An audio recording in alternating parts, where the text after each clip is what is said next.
Good morning, everyone. Would observe that it appears we've got a pretty strong quorum in place right now, and want to welcome everybody back for the spring-summer season.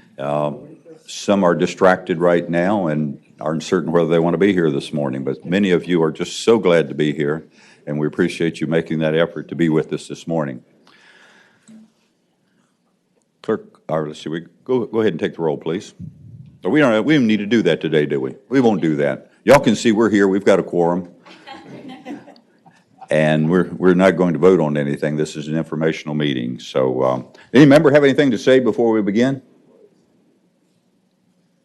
That's a first.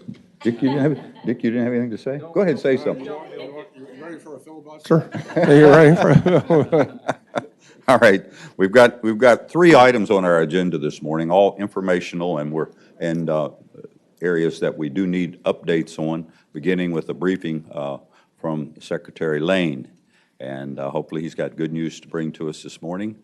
And Secretary Lane, we'll hear from you now. Thank you. Thank you, Mr. Chairman, members of the committee. I do, in fact, have good news to bring this morning.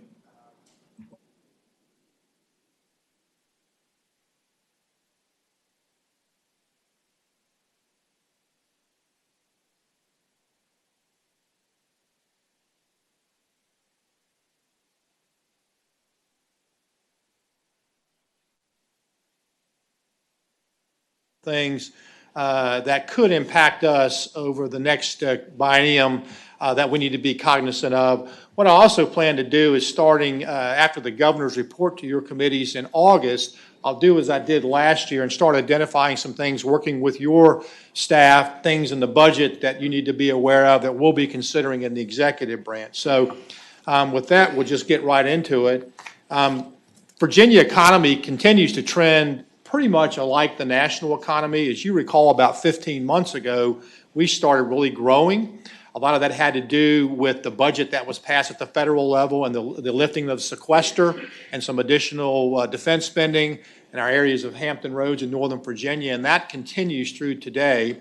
Although I will point out, while our unemployment rate continues to be low as compared to the national average, we're not generating as many jobs as the national average, and I think that has to do with a couple of areas. One, with our unemployment rate being pretty low, we are now close to full employment, and two, the jobs that are out there that we could be filling, we don't have we have a structural imbalance as to the people who are unemployed versus the jobs that are actually out there. Now, General Assembly, you guys took some steps this year with the tech talent pipeline and some other things, but that'll be coming down the road. The reason I mention that is our underlying fundamentals are good here in the Commonwealth, but I don't see them trending much higher than what they are now because of some things I'll go through in detail. I don't mean that to be negative, they're good, but I don't think we're going to see another leg up in that regard. I'll call your attention to a couple things that I'm going to get into a little bit more later on the first page here, and that is, first of all, we have reached the federal debt ceiling. Part of the budget agreement extended that sequester and the debt ceiling to March of this year. We have exceeded it. We're over $22 trillion in debt at the federal level. We're into extraordinary measures now. That is, the Treasury is using other things to keep cash flows and remittances coming from the federal government going. They expect they're going to run out of money sometime in September is what the current target is. So that's something we're going to have to keep our eye on as we go forward. And second of all, tariffs, and I'll speak a little bit about this more a little bit going forward. We're up to about $600 billion announced in federal tariffs that primarily hit our two trading partners. Our two significant ones are Canada's #1 and China. Both of those are impacted. And what the impact might be on our port if that were to happen in terms of a disruption of trade going forward. But notwithstanding those two things, which we can't really do much control over, if we look at the next page, Virginia's chugging right along. As I mentioned, unemployment is growing in all areas across the Commonwealth, really, again, positively what happened at the budget level in Hampton Roads in Northern Virginia. Of course, we've had some great economic announcements in the state that you guys have been involved with. So things are moving right along. So if we could stay on this trend, I'm very, very comfortable that we're going to be in good stead as we look through the remainder of this year. and going into our next biennium budget. Now, if you look at our total revenues, we had a great month. We were up over 27% for the month, but the story there is really non-withholding, and that gets back to the tax policy changes that the General Assembly and the governor agreed to. We implemented back here in the fall, and it looks like our numbers, the real story there is our numbers were dead on.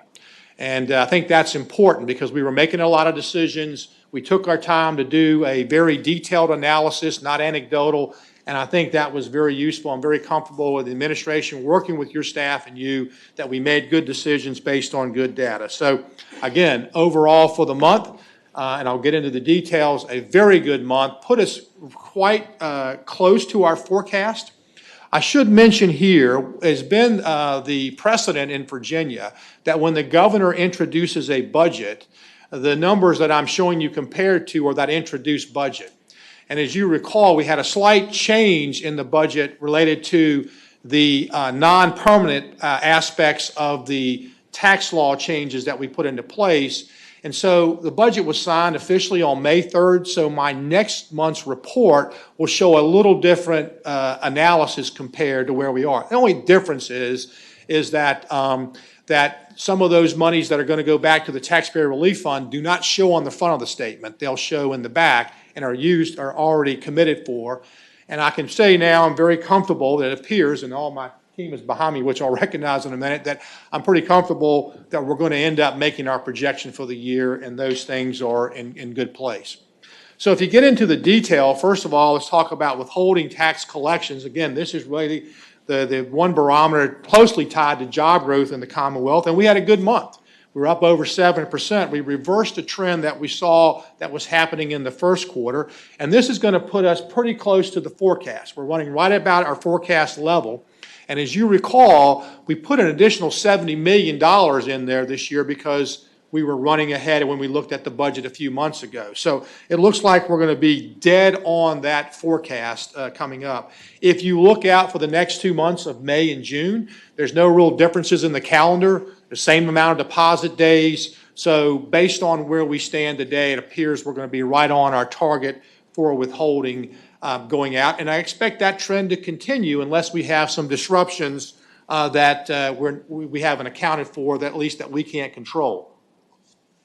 So withholdings and job growth are reflecting a little over 3.6% return, and I think that's what we can expect going into next year too. The real story, though, for the month and the total revenues had to do with the non-withholding, and that gets back to the tax policy changes. And as you recall, we said we needed to be up 40% for the next 3 months when we did this in April, May, and June to meet our collections, and we are exactly on that target. And again, I just want to reemphasize, and if you bear with me a minute, I want to recognize my tax staff that is here, because working with your committee members and your staff, we did a really good job. They did a good job of estimating. So if you guys, if you help me recognize, I've got Craig Burns and John Lehman and Becky Ross, and of course Kristen Collins and Bill White are here. And of course my two deputies behind me here, Joe Flores and June Jennings. Just want to recognize the efforts they put in working with your team, and it was a collaborative effort. And I think because of that, we got good information. And that, so thank you, if you would help me. Now, the key is we'll have to continue this trend through May and June, but looking at the numbers already through May, and John standing back here, he'll shoot me if I'm wrong, but it looks like we're dead on this trend. So again, I expect we're going to be exactly where we thought we would be. Now, one point to mention here is I'm not 100% sure if it's because we got all the percentages right or we actually had our citizens having more wealth generation. But the bottom line is the total numbers are dead on what we anticipated. What we will do once we get all the tax returns in, we will then do a post-mortem analysis as to see exactly what we compare to our projections. And that should be useful to us in terms of projecting if we have any more future changes going forward. So the good news is here, I think we're right on what we expected we would do, and the tax policy changes that you guys made it looks like they're going to be dead on, and we'll achieve that. And speaking of that, A part of that also had to do with individual income tax refunds. We actually got our monies in two ways because of the tax policy changes: increased withholding, but we had a slight decrease in the amount of refunds going out. And if you recall, I mean, that could be the case. You're just not getting as much money back, or you're paying a little bit more. So between those two, we were dead on our projections, and we had about $45 million less in refunds this year than last year. And that had to do, again, with whether you either paid it through withholding or got it back through a refund. The good news is we're about 70% through our tax season. The most of the people that haven't filed are those that are on extension, waiting on additional information like K-1s and stuff. But if you interpolate what's outstanding, again, it looks like we're dead on what we thought we were going to be, so what we expect in the receipts coming in. So the good news to that is that we will, in fact, meet the $420 million threshold that is needed to give back the refunds that you got approved. A little update on that. When I last talked to you, it appeared it was going to take us somewhere between 8 and 9 weeks to issue those $2.7 million checks. So we've been doing some exploration and have determined that we can team with our backup facility called MailGuard. It's a backup facility that we have in case we were to have an issue. And we can get them to team with us to issue the normal checks, the Virginia checks, and we can probably do this in a 3-week period. So that gives us a little more time, closer to the October date that you wanted. It gives us a little more time in terms of certifying the revenues. And also, it has an added benefit. We have never tested this backup facility before. We can correspond with them. So this will be a good test. I hope we never have to use it, but it'll give us an opportunity to use them, get these checks out quicker, and also actually test our backup facilities to make sure that they are working well. Our budget for this was about $1.6 million is what we had put in the budget, and it looks like that's exactly where we're going to end up using the backup facility. If we did it all ourselves, we weren't going to save any money, and it was going to take us 8 or 9 weeks to do it. So just an update. I'll keep you informed, but that looks like where we're headed with that. Now, as I mentioned earlier, our underlying economy still is good, and we did have a rebound, albeit not as much as it was in withholding, but we had a rebound in our sales taxes. But we're still trending below the estimate, and I think that has two issues to consider here. One is, beginning of the year, when we were anticipating putting in internet sales tax into legislation this year, we had a lot of voluntary compliance. It looks like we've received most of that compliance. I don't expect a big hit coming forward. This trend will continue, but we're not going to get a bigger hit going forward. If you look down below, that has increased 13.6%, our use tax from internet dealers. So we've gotten a part of that. The other thing to consider that's dragging the number down is we had $20 million in refunds coming out of this year that related to prior years. One was a very large refund, and I'm not at liberty to say who they were, but I don't think we're going to make all that difference up. It sometimes happens, but we had a refund that happened in this year. If you look at those two factors, one other thing to consider is the spring selling season related to housing. I'll get to recordation taxes, but if you look at the Lowe's and Home Depot and those in the state of Virginia, they're trending a little bit off. So in other words, we're not having a strong selling season. That has to do with people, I don't believe, changing homes as much because of the interest rates and the refinancings over the years. But looking at that, we're slightly below our forecast. The next 2 months will tell in that regard. I don't see a big problem here, but on the other hand, it looks like we're going to be slightly at or below the forecast going forward with our sales tax. But the bottom line is growing around over the 3% level. We're at 3.7. We're close to 3.4% now, and we should end up close to that. One area that we're running slightly behind our projections in, although we may make some up this month, I was talking to John before here, is the net corporate income tax collections. When we did Chainbridge, when we were looking at the individuals, we used actual tax returns in the Commonwealth of Virginia. But when we did the corporate, we had to be a little more anecdotal because there are not that many, and also the model just didn't take into account the differences between LLCs and C corporations and where they would go. So what it looks like is we were a little bit over in our projections for corporate, but a little bit under in individual. Now, it may end up that it really was corporate, but it shows the way we get it in individual. Bottom line is we were up substantially in the month of April, and we'll probably be up, but not as much as we would have anticipated to be in there. Now, this is unlike individual, it's much more difficult to pinpoint, so we still got 2 months. I don't see a big shortage, but I don't expect that we're going to get as much as we thought we would because of the tax compliance issues that we put in place. And that has to do a little bit with the model. But if you look at overall, it's increased substantially ahead of what we thought we would be, but I think you're going to see that back off because we had anticipated a little bit more in going forward. But again, it's not a significant measure, and I don't think it's going to make any overall problems in regards to our attainment of our revenues for this year. Again, I'll mention a couple of the other smaller things. Recordation taxes, the only thing I can say here, they are trending off, but not as much as we thought they were going to be off. And that has to do with two reasons. One, interest rates have not risen as much as we thought they were, so people are continuing to move a little more mobile. And we have an anomaly in Richmond has been going on all year, and now recently Northern Virginia, where housing is heated up.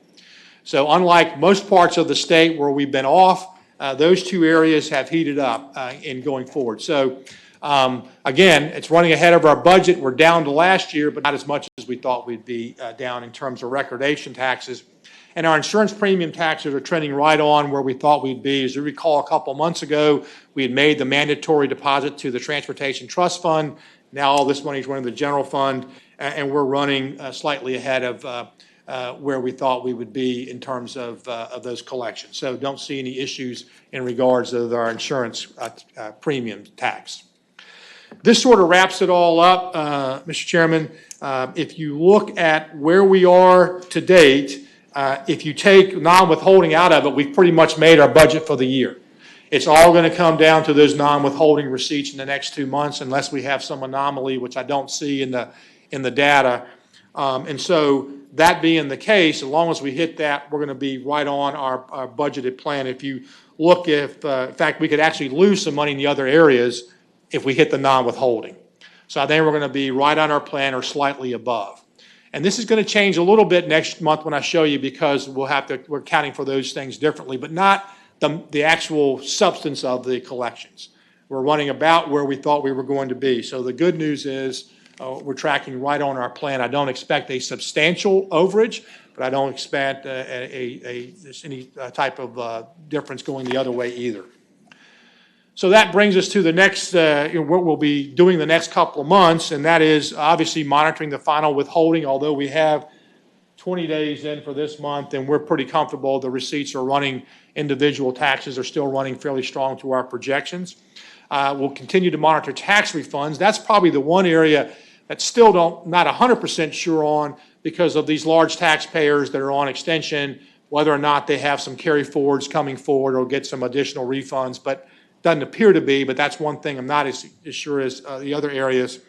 And then, of course, in June, we have our corporate and individual and insurance company second quarter tax payments that are due. So we'll continue to monitor those. And I guess based on this, Craig, your team will be starting looking at withholding tables in the Commonwealth, and we'll be issuing new withholding tables because of the tax policies that we put in that come into this year in the increase in the standard deduction and the other premium things that you guys put in, tax provisions. So, Mr. Chairman, before I move on to a couple of things that I think just want to bring to your attention, that concludes my report for just the revenues for the month of April, and I'm happy to answer any questions at this time if there are any in that regard. All right, thank you, Mr. Secretary. A good report. Anybody have questions at this time?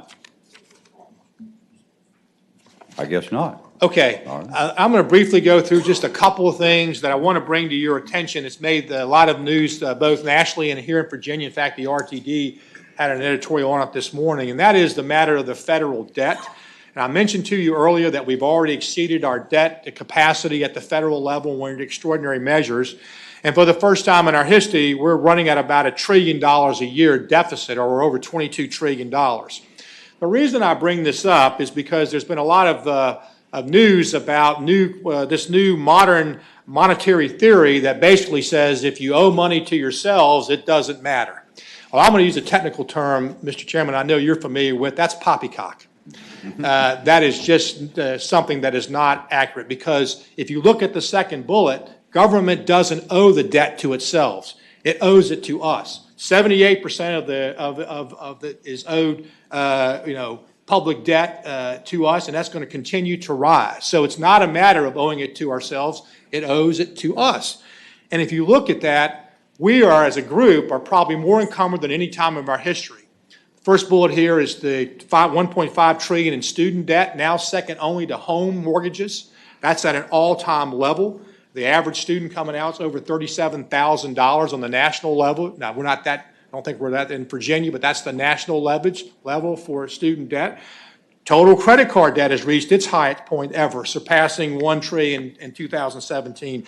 Both of these substantially higher than where we were before the last Great Recession that we just had about 10 years ago. And our corporate partners are really no better shape. Their debt has doubled since the last recession to almost $9 trillion, almost double where they were. So when you look at where we stand and who's owed to, we're in debt as well as our national government. Now, I've got some statistics on Virginia. We're $22 trillion in debt at the federal level. Our tax-supported debt here in Virginia is about $11.7 billion. So, and as you know, we have the discipline of having to be within 5% of our debt service coverage. So while it has grown in commensurate with our state budget. If you were to look at, let me go to the next slide here, the reason, this is a composite of the federal government for 2018. It's about $3.8 trillion in capital outlays. About $800 billion of that was financed. We didn't collect enough to pay that, leading to the $1 trillion we're now running. But if you look at the two, defense and domestic discretionary, defense is considered discretionary spending. That's about a third of the budget. And that's about $1.2 trillion. It would take us over 20 years if we cut all that out just to balance our federal budget, because they're at $22 trillion in debt. And of course, we hope they don't do anything to defense. That would impact us. But even if they cut out all discretionary spending, other than defense, we're still looking at over 30 years before we could balance our budget. Now, why does that matter? And it really matters because of, if you recall the budget I mentioned earlier, we raised the discretionary caps for 18 and 19. It was not permanent. They're back in place now. There was a side agreement reached on funding for military, and we benefited greatly from that because of that side agreement. Sequestration was extended along with the caps. There was additional monies put in disaster relief, and as I mentioned, we suspended the debt limit. But that's all coming due now. If you look at the fiscal 19, the budget we're coming up on, and if all those things expire, the next line on here is the discretionary spending for the 2020. Discretionary spending and military spending are significantly cut. If nothing happens, we get a big cut. We're back to those pre-deal levels. Now, the president, in his proposed budget, he has put in to protect the discretionary spending and cut a little bit in defense, but pretty much protect it. On the other hand, which I don't think has a chance of being passed, the House has passed a budget, and they increased everything, and of course, I think that has no chance of being passed because it does nothing to do with the debt that we're dealing with. So why does that all matter to Virginia? We're going to have a new budget agreement, and it's going to happen here sometime before in September or so, or we're going to run against the debt ceiling limit. It's tied to that limit, and of course, it's tied to everything. What I actually see is a lot of activity, but little action. We heard a lot of things. We're going to have a transportation trust fund, or we're going to do something in transportation. I don't know they're going to pay for it. So everything's linked to this election cycle. So what happens is we could be facing another September, another disruption in government. I hope not, but we could be as we look at the debt limit. The federal shutdowns are no longer unthinkable. But here's the real payoff. If we get into a recession, I don't believe the federal government's going to be in any position to help us like they did the last 2 times. They bailed out private industry, and of course, I was Secretary of Transportation. There was all kinds of recovery funds that we put into transportation projects. I think my point today is to point out to you, as we look out in the future, we're not anywhere near that now, but we cannot depend on the feds to be there the way they were in previous cycles in terms of downturns. Or, even more importantly, if in fact there is a budget that cuts that spending, our program is going to be impacted. The reason I bring that up, if you look at the Virginia budget in 2008 versus where we are today, and I'll make this a slide in another presentation because I don't want to go long, we've structurally changed. A 1% reduction in 2008 was about $67 million in spending. In 2010, because we've moved more to federal matches and we've moved more to mandatory spending items, it's down to $57 million. So it's even lower than that now, and I'm going to have a presentation another time to go through that with you. The point of that is if we have to cut, we're going to be cutting programs. And I'm not here to say we're near to do that, but I wanted to point out we do have another downturn. Back to your comment, Senator Norman, about fiscal discipline. We need to be preparing for ourselves with some of these monies that's coming up here going forward in that regard. And that doesn't necessarily mean reserves. It just means to be cognizant of how we're spending our monies going forward. So that's one thing I wanted to put on your agenda just to be thinking about. Nothing to do right now, but just considering as we look at this upcoming budget. The second has to do with tariffs, and this is one that I think could impact us a little bit more directly sooner, unless we have a shutdown of the government here in September. And that, it may well be that perception is a lot worse than the reality here, but the perception could have significant impacts to us. If all the $600 billion that I mentioned earlier does go into effect and stays there for a year, that's a $72 billion tax on the United States. It's one of the largest tax increases in history. Because contrary to all the political rhetoric, what happens is the importer has to pay that fee to get those goods in. And same way if we're exporting in the other countries retaliatory, it's the importer. And they'll start taking actions when that happens. The first action they will do is to try to find the product elsewhere, coming out of a country that doesn't have these tariffs on it. I used to be in the shoe business, and I chased that money all around the world to avoid tariffs and cheap labor. So that's what will happen. And we've already seen that being the case. And in fact, the Trump administration, that's one of their stated desires. And it may be right to disrupt the global chain to get more of that back here in the United States. But in the interim, that could be have winners and losers. And what concerns me as we do that is our Port of Virginia. As you recall, in the last few years, we've put substantial monies in expanding the portside operations, both at we did a long-term lease and expanded the Portsmouth International Terminal, which is now called VIG, and then the General Assembly gave $320 million to expand our terminals in Norfolk. The port's doing great. We're running well ahead of our projections, but we've got to increase 5 to 6% a year for the next few years to meet those expanded projections. If, in fact, we have some type of disruption, we've seen a little bit with the soybeans, and we're in an enviable position at the port. It's about 50-50 imports-exports, so we're in a very enviable position. That's something we're going to have to monitor as people make these disruptions. We may end up winning, but if we have a period where we have a declining imports or exports for a time, it could run us in the next biennium into some issues with our debt coverage at the Port of Virginia.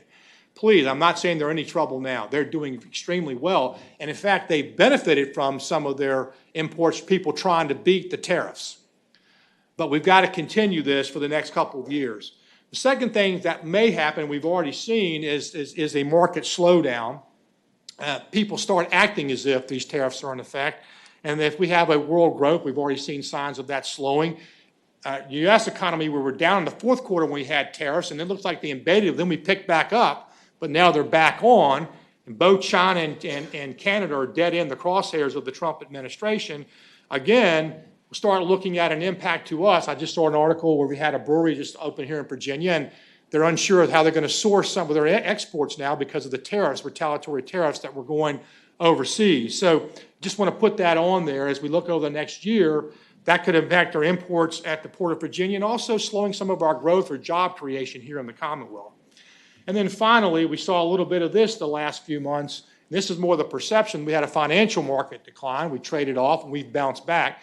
But a prolonged decline does put us at risk at some of those agencies that significantly rely on these financial earnings, notwithstanding our debt, but like VRS, that about 2/3 of our contribution to our debt, our long-term pension plans comes from the earnings off of that fund. To the extent they don't, we're still obligated to make up that difference. Now, this would be a long-term. Again, I don't want to mention there's any problems anywhere with any of these agencies. I'm just pointing out to you, in these times where we do have some flush revenues, these are some things we ought to consider in preparing for us in the next biennium going forward. So again, I will have more detail on our specific budget, but I just want to put a couple things on your radar to be considering, and to be quite honest with you, also for my cabinet members and the administration to be considering as we look at budget development going forward and how we spend these revenues wisely in the next biennium. So, Mr. Chairman, that completes my report, and I'd be happy to answer any questions, or if not, I'm happy to sit down. So, Okay. Members have questions? Yes, Senator Barton. Mr. Chair, a little bit of a question, but I guess more of a request going forward. It appears, though, that the federal deficit this year is going to be over $1 trillion. That's with an unemployment rate of just over 3.5% nationally. It's with interest rates low. It's with the financial markets having gone up this fiscal year. And it suggests that we are at a point where there is substantial risk going forward. And I think part of what would help us going forward is sort of to understand what better, I appreciate what you have today, but I think you give us more detail on this, when those risks might be be effective. And because clearly in terms of the next biennial budget, I think we need to take that into consideration in developing our strategies and figuring out how we protect against a risk of a major change resulting from the federal government deficits, which are just, it seems to me, unconscionable right now. Senator Barker, I should have mentioned it's the first time in our history that our deficits have grown to this levels in times of periods of economic expansion. Typically, we see our deficits grow when we have stimulus from the federal government trying to get us out of it. And that's what brought me to the conclusion that they're not going to be there this year, well, not this year, in the future, whenever that may be, we need to do, and I will. And of course, that'll depend on their actions. Any change in monetary policy is longer impact. Fiscal policy changes tend to hit Virginia pretty quickly. Because when they did sequester within a year, we saw significant economic decline in Northern Virginia and in Hampton Roads. So that's what concerns me more as any fiscal changes more than the monetary. But I would be happy to continue to monitor that and bring to your attention. Okay, other questions? Yes, Senator Norman. Secretary Lane, going back to slide number 16, which is your pie chart on the distribution of debt matters.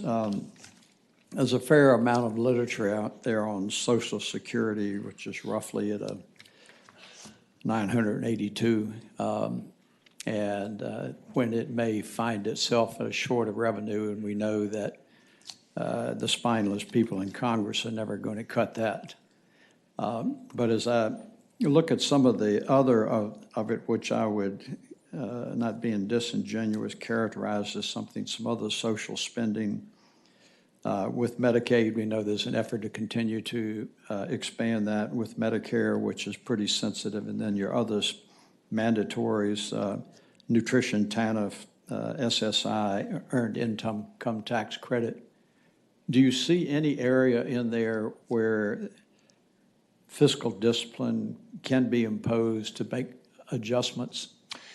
Yes, sir, I do. And in fact, I'll mention two things. I know you're going to have a report from Dr. Lee here later, continuing to monitor what the cost of that expansion, and I think you'll get a positive report from her in that regard. As you recall, particularly that issue, look, we have a safeguard in there to the extent if that program is done, then we back off of it. In terms of other areas, we're going to do, and I'm a little bit ahead of myself, the budget a little bit differently. This year we'll take an approach differently. Last year we had the agencies identify for us what they consider to be mandatory or core functions. This year, we've asked them to quantify that. And that's what led me to this 1%, 2% in that. Because I think some new initiatives, if we can't find room in our current budget, then we're not doing our job in terms of going forward. So, Senator, I don't have specifics, but I do actually believe that we should be able to find some help in our current budget. I've been down now about 18 months on this job, and it's much like I found in transportation. I think there's a lot of, I won't call it low-hanging fruit, but there's some things that we can do more efficiently. We've identified the reforecast of Medicaid. I think that process now will give us better results, because the key is not the forecast. The key is managing to it.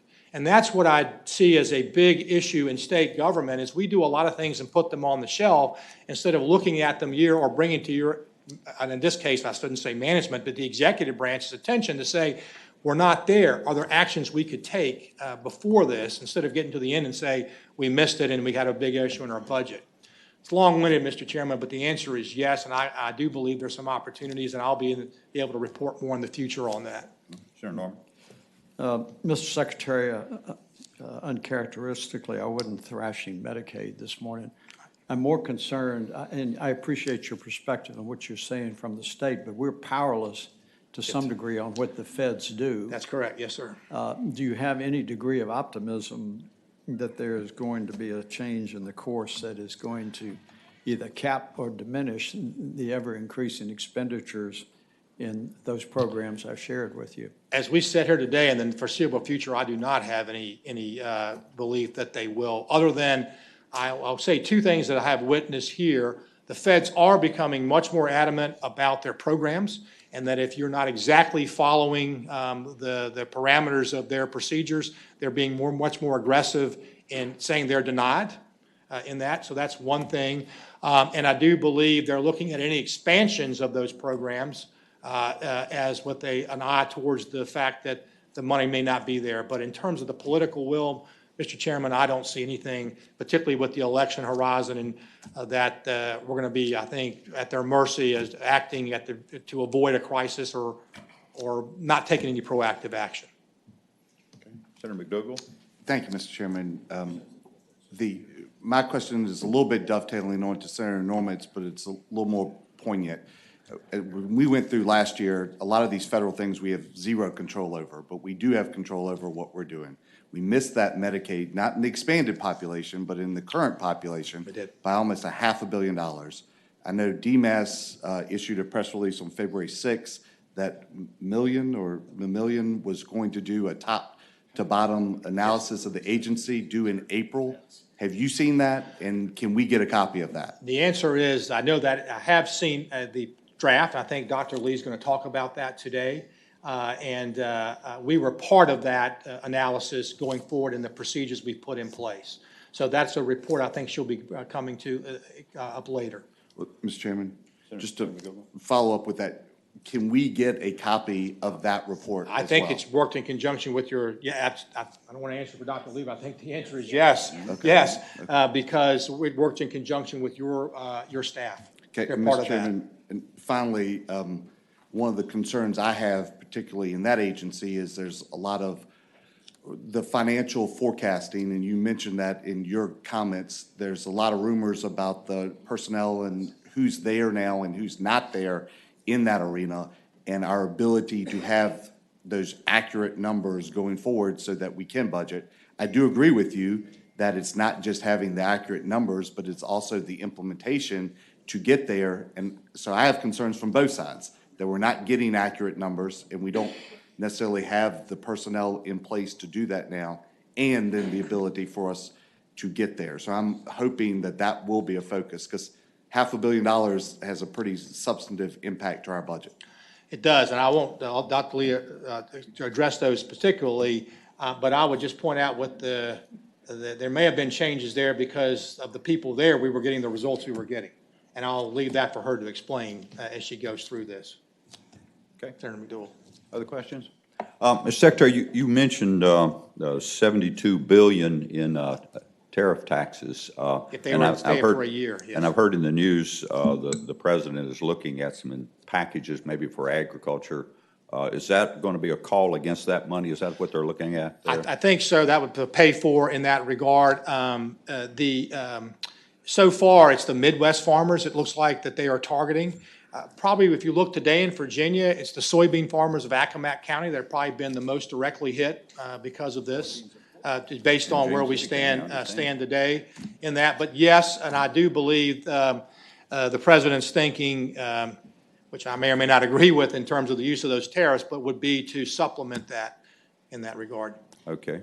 Well, I appreciate your presentation. The last two sections there, where you spent about 15 or 20 minutes, I think you changed from being secretary to being a professor. I feel No, sir. I've gone through a macroeconomics class, I've got to. but it was good. I've got to make sure that we present something to you that is fiscally responsible. Okay, So, thank you very much. Appreciate your good work. All right. Now we want to talk about broadband. That's something we like to talk about, and that's like people out in our districts like to talk about broadband when you're from a rural area. And as most of you may recall, we in terms of funding levels, we had initially put in the budget $4 billion per year, and we added an additional $15 billion for the second year. So I guess we want to hear about the plans and what's going on with that. So we will await your presentation here. Thank you, Mr. Chairman, members of the committee. Eric Johnson, I'm the Director of the Virginia Department of Housing and Community Development.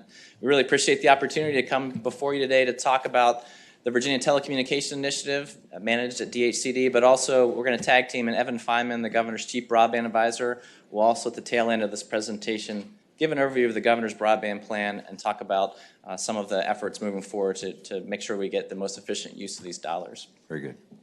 So what I'm going to cover is to get in the little bit of the history of what this program is, how we've deployed the dollars, the $4 million you just spoke of, Mr. Chairman, and also the $19 million that the General Assembly invested in this program moving forward.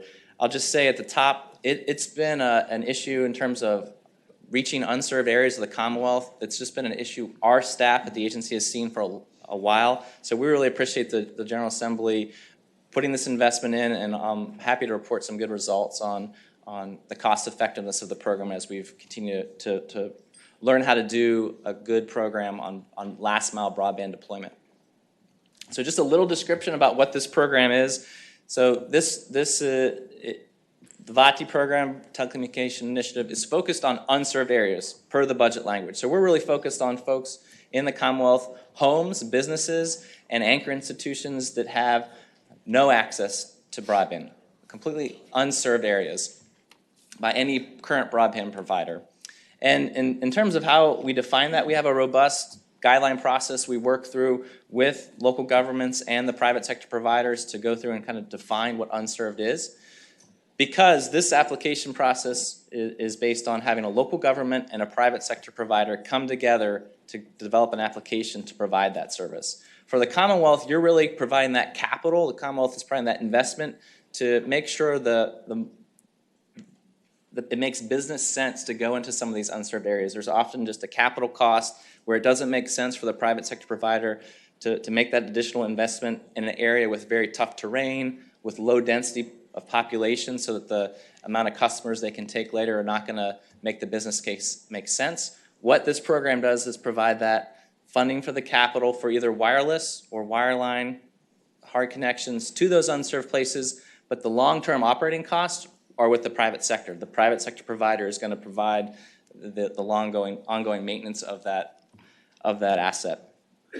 The speed you see here, the definition of unserved that the program has agreed upon, and that can be subject to change as we do the guideline development, is 10 megabits per second download speed, 1 megabit per second upload speed, and less is considered unserved. If you think about that with your old dial-up, obviously that's way under that. If you think about some of the DSL services are under that. Some of them on DSL services are variable speeds, but the 10.1 is a threshold where that or under we consider unserved.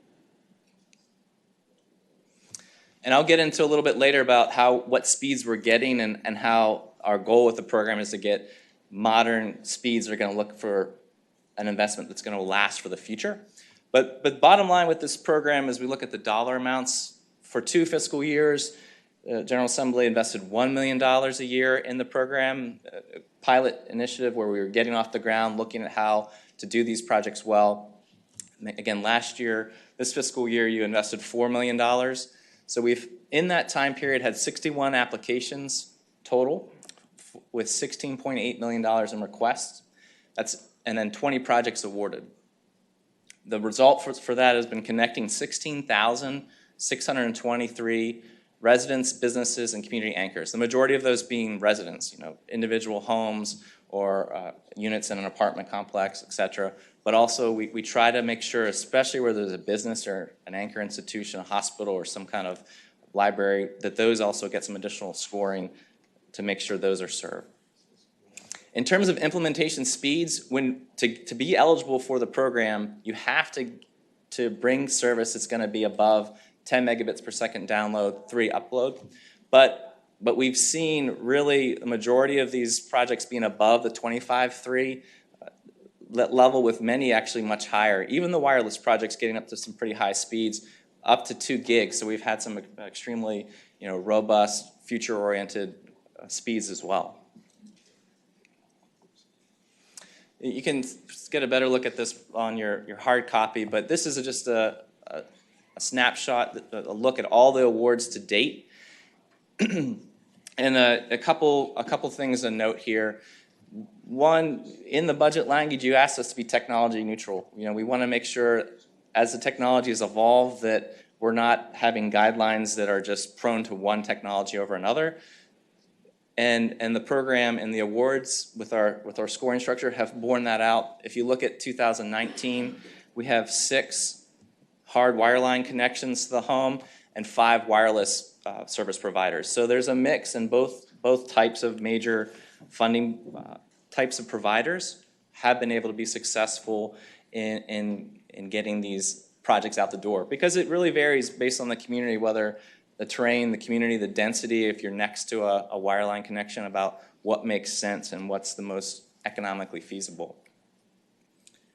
One of the things we're most excited about, as you all have invested, the General Assembly and Executive Branch have invested more money in the program, we've had much more interest from the private sector and localities, where we're now getting cooperatives involved, electric cooperatives, telephone cooperatives, and the cost per unit, your investment per unit, household served, has gone down as the programs increase. So this current round that was announced a couple months back for 2019, we're getting around $330 of Commonwealth investment for household served.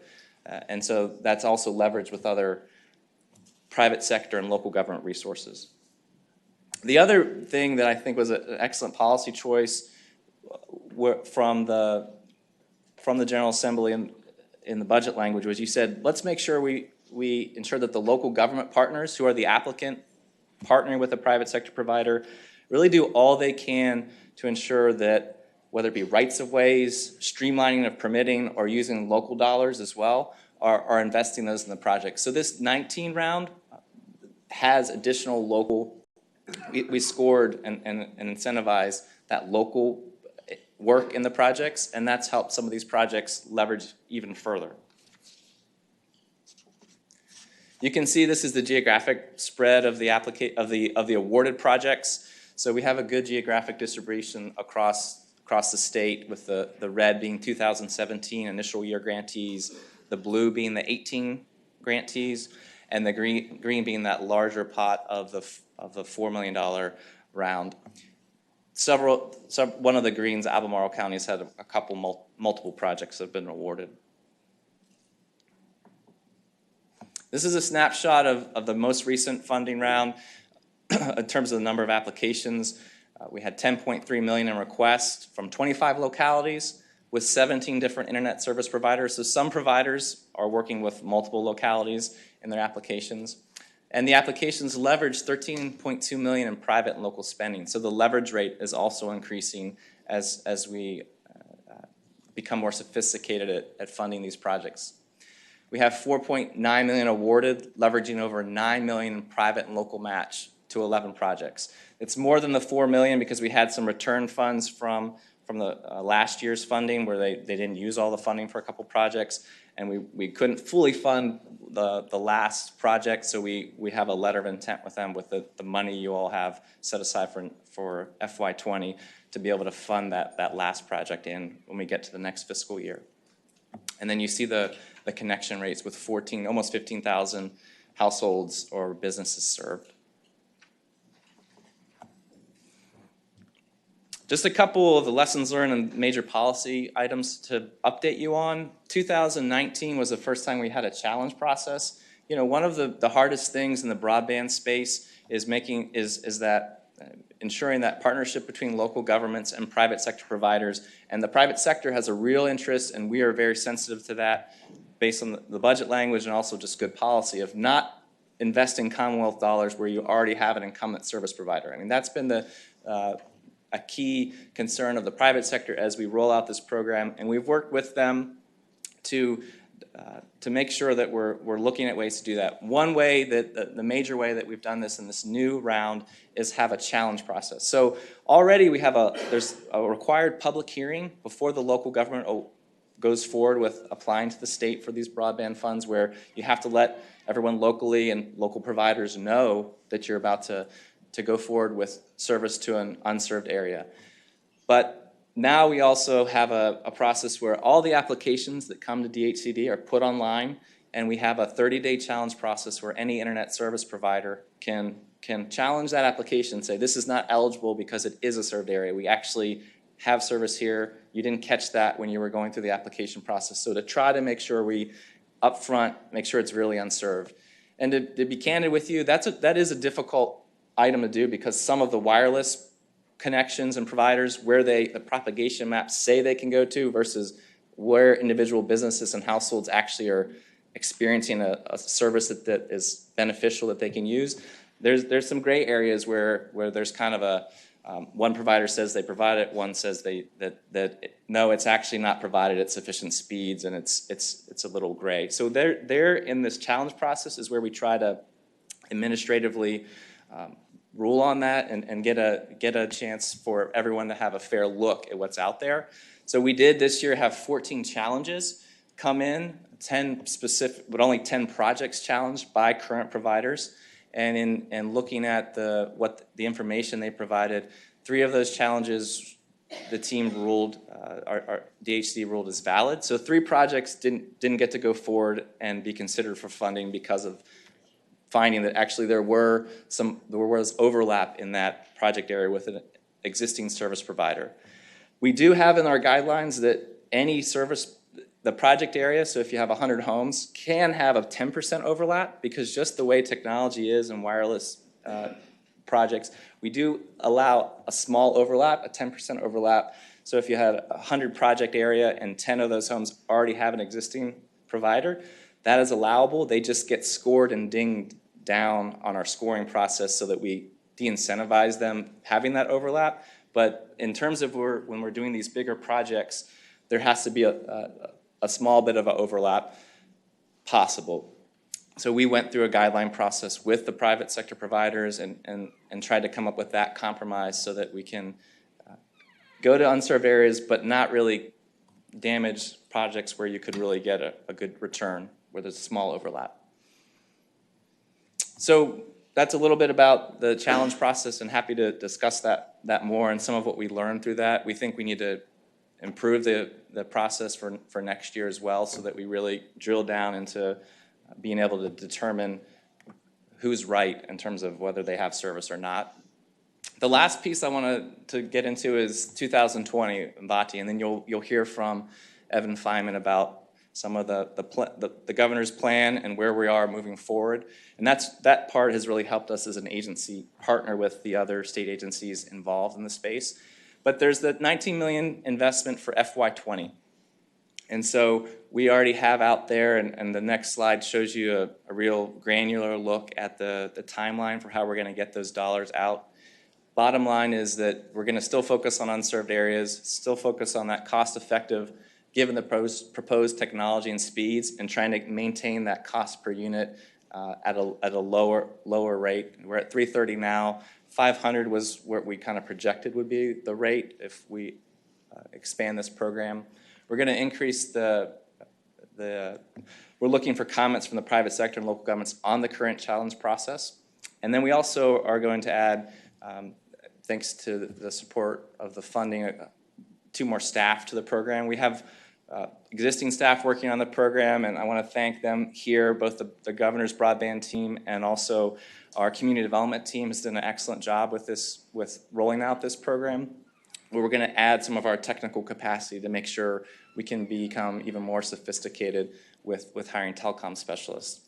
So that's the plan for this upcoming fiscal year. And then you can see that we're already out there. We have the guideline process out. We had our first kickoff to look at guidelines for this upcoming year. Had more attendance than we've had for the past several rounds.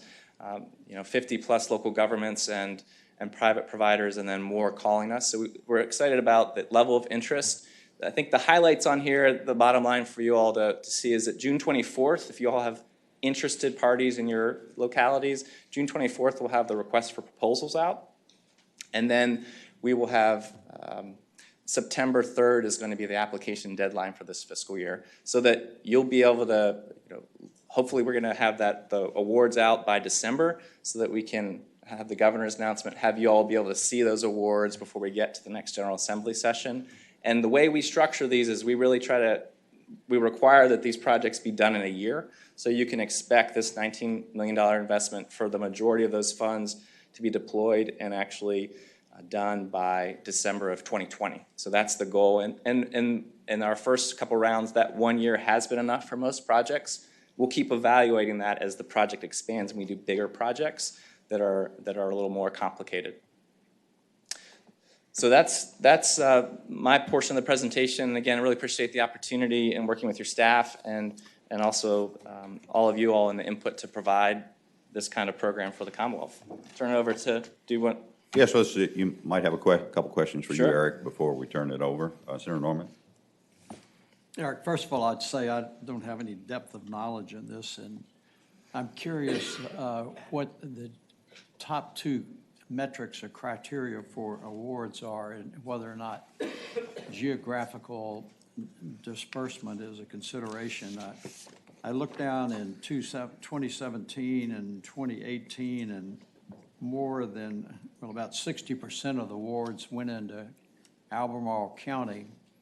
And I look over in 2019, and I see that another significant amount is going in there. And I don't mean this to be disingenuous. It's a reasonable, affluent community. And I know that my colleague, Senator McDougal, in the area he represents, he has been a pretty vocal advocate of trying to provide service out there, but there doesn't seem to be a lot of money going there. So we did have a large amount of Albemarle applications at the front end, and we are, the way I'd answer that, Mr. Chairman, is that we are moving forward with the $19 million. I think we have, we don't have in our current scoring a geographic piece. It's really about going to unserved areas, the cost effectiveness and the speeds, and then factoring in as the local government providing assistance, et cetera. I think it's a good point to look at in our current guideline process, whether we need to add some distressed kind of, what's the capacity of the local government to provide that additional match or additional help. But we haven't in our current process, set aside for specific geographic areas or given a preference based on that. We'd like to programmatically, we want to make sure it's geographically diverse and we're getting the areas where there's the most need. So it's a point well taken. Okay. Other questions? Senator McDougal? And I thank Senator Norman for his question, but an additional question, it looks like a lot of the other areas in 2019 grants, and no disrespect to my friends from the area, are in areas that are covered by the Tobacco Commission where some other funding sources are available, whereas the areas I represent in some other parts of the state, there are no other funding sources available. So is that a factor that you're considering as well, if there are additional other funding sources like Tobacco Commission money for development and scoring areas that don't have access to that higher? So Yeah, so we can get Evan to bring there, Senator McDougal. Two things that we haven't factored that into our current scoring, but we have had less applications from certain parts of the state where Evan's going to talk to about our planning and trying to get every community prepared to be successful in these. We've had less from different areas where, to your point, it hasn't been investment as much in the past on the middle mile, the backbone, but we're definitely committed to making sure that we look at that kind of issue moving forward so we get that geographic spread in regions like yours. Evan, did you have an addition to that? Thank you, Mr. Chairman, members of the committee. Senator, I wear two hats, so I'm almost ideally suited for this specific question. As regards the Tobacco Commission specifically, the understanding that the commission has and that the staff of the commission have is that the commission is designed to be a value add, not something that supplants other state resources. And so to the extent that other state programs, whether they be workforce programs, economic development programs, or infrastructure programs, make decisions about where they're going to invest their funds, they are supposed to do that, as we understand it, in a fashion that's indifferent to the existence of the commission itself. The Tobacco Commission does invest significant resources in broadband. In fact, to date has done over $140 million in broadband spending and will continue to do so. And we've made sure that the DHCD staff and the Tobacco Commission grants staff are in fact sitting in on each other's reviews. And so there's certainly not going to be any double dipping. And we're always aware of what the state of grant making is between those two programs. And we really are quite pleased that we're going to have, moving forward, kind of two bites at the apple on an annual basis to continue to refine that program, because the Tobacco Commission's Last Mile Broadband Program learns from the body program and vice versa. Okay. Other questions? Yeah, Senator Ruff. To either one of you, I guess one of the issues has been proprietary information, and I don't know whether your information gathering process has eliminated that, but does it require them to tell you their timing of what they're going to do and when and where? Mr. Chairman, Senator Ruff, that's a good question. So we do in our contract negotiations and in the application process, they have to commit to that 1-year timetable to get it done. And thank you to the General Assembly passing a FOIA exemption for DHCD, because we have run in the past some hurdles in terms of what the private sector is comfortable sharing with us on the exact addresses that they're serving, and being able to monitor that at the end for the state to make sure the taxpayer dollars actually went to that number of houses. It's had to be more general for some. So we have now a FOIA exemption going into effect July 1st that we're going to be implementing, so that we can get some of that more granular data on, and even if there's some technical data that we need on how they're going to construct, and whether we can see if that, some of that more proprietary data, if we can see if that makes sense according to our technical experts, we're going to enhance that. Also for the challenge process, where you have two providers saying two different things, and some of them saying they can't provide all the information to us because it becomes, the proprietary information becomes public. That's going to be, with that change, allow us to be more sophisticated there. Okay, other questions? I had two short questions. On, looks like, if my math is right, your allocations to date have been about $330, somewhere in that range per hookup. Is that low-hanging fruit, or is that going to be what your target is? Keep it in that ballpark. So actually, overall, it's more about 1,000, because a couple. You've got the partners, but I mean state investment. Yeah. So the state, when I gave you that 330 number, that's for 2019. That is for that additional with the 4 million. But if you look at it overall with those first two rounds, the cost per hookup was much higher. It was higher. So that averaged out, it's about 1,000 per hookup. But your question's right on the mark about the low-hanging fruit. Evan's going to get into that, because we're trying to get to where we're funding and not leaving some of the toughest places to serve that are going to be the most costly to the end. So we're trying to see if in these projects we can do kind of larger that encompass really rural with some of the more dense, and so that's a part of our plan to deal with that. Okay. And the second one is with your challenges. Are those challenges coming from the small entrepreneurs or from the big guys? We've had challenges both from wireless, smaller companies, and some of the larger companies. And there's a lot of different actors. Many of them try up front to deal with that and tell folks exactly where they are. But there are some that don't. So there's a lot of, we're hoping to keep the transparency up so you can help those relationships, because they can, across the state, some are excellent and some are afraid, to be candid. Okay, thank you. All right, Derek, thank you for your presentation. And Evan, we'll move forward then with your presentation as the Chief Broadband Advisor. Yes, sir, Mr. Chairman. Thank you, Eric.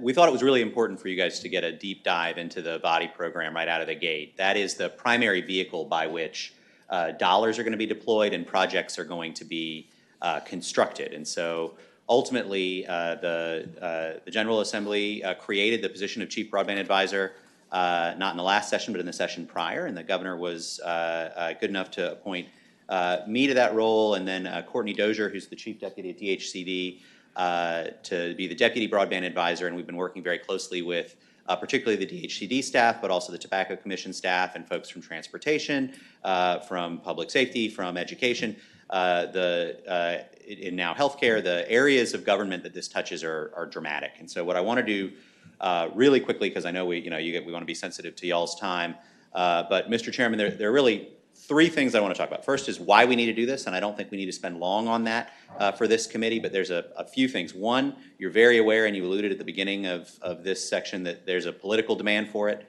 There's also a very strong economic case to be made for universal broadband coverage. The fact of the matter is, a piece of land that does not have a broadband connection, the moment the connection arrives at that parcel, that land value increases between 4 and 8%. So the amount of wealth we can create by achieving universal broadband for Virginians far outstrips any costs that we would put before this body. So in fact, the ROI on this is positive throughout when you take a society-wide view. Finally, there's a moral and equitable component to the why we're doing it.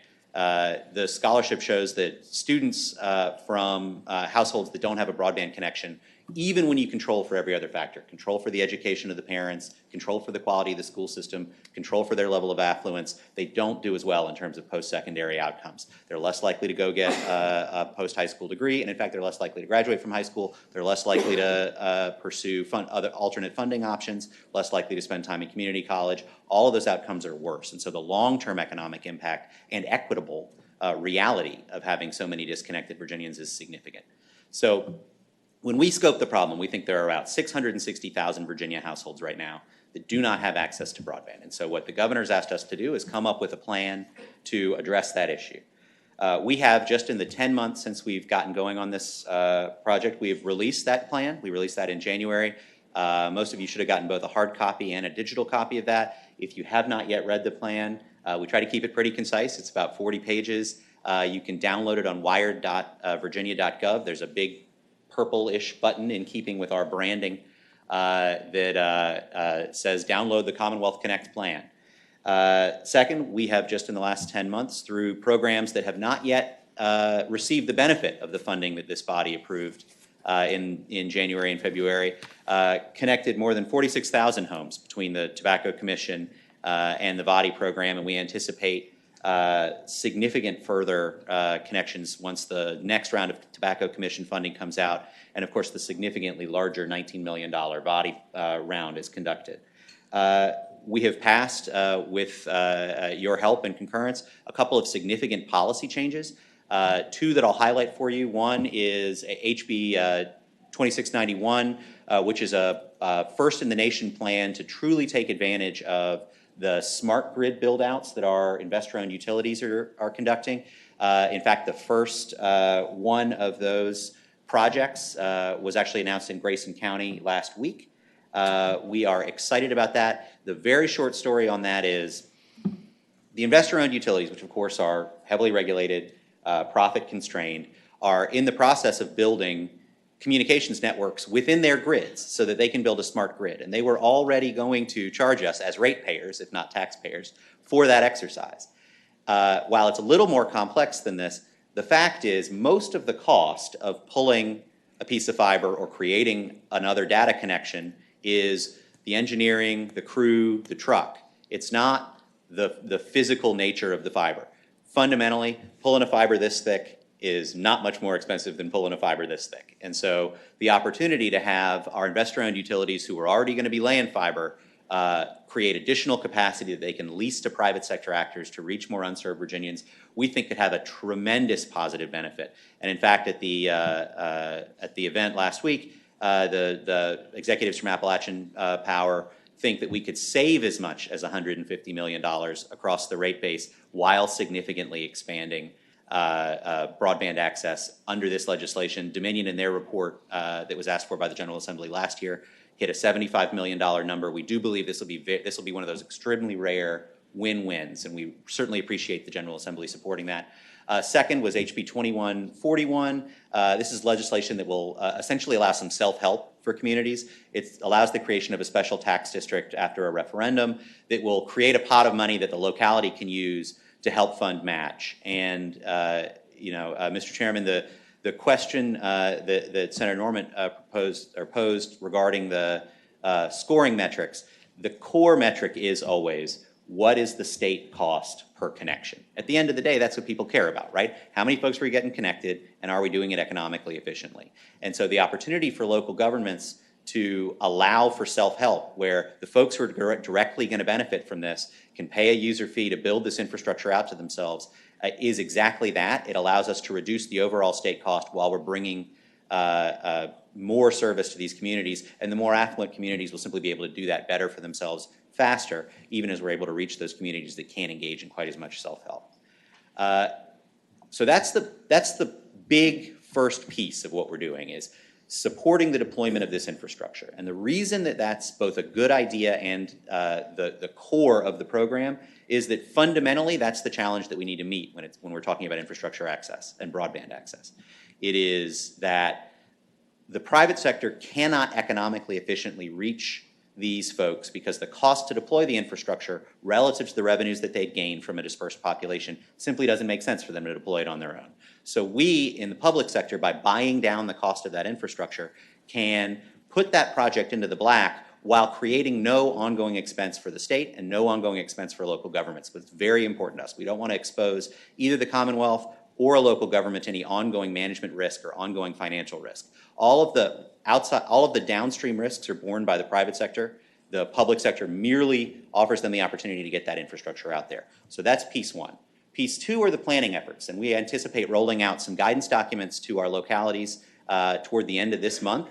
It's really important that we begin supporting local planning work, either at the city and county level, or better for my team, frankly, at the PDC or regional level, so that we can create universal broadband plans in these localities. What we're concerned about is what people in the industry might call creaming, wherein there exist clusters of density within a community, and a broadband provider would come in, just hit those clusters, thereby making the rest of the community even more difficult to serve economically. And so what we want to do is make sure that moving forward, when we begin to fund these larger projects, that we're doing it in a way that makes sure that we're not leaving folks behind and leaving small gaps of folks that would be very expensive to reach, and the economic gains thereby would be very small, meaning that the incentives we'd have to put in front of the private sector to get there would be very large.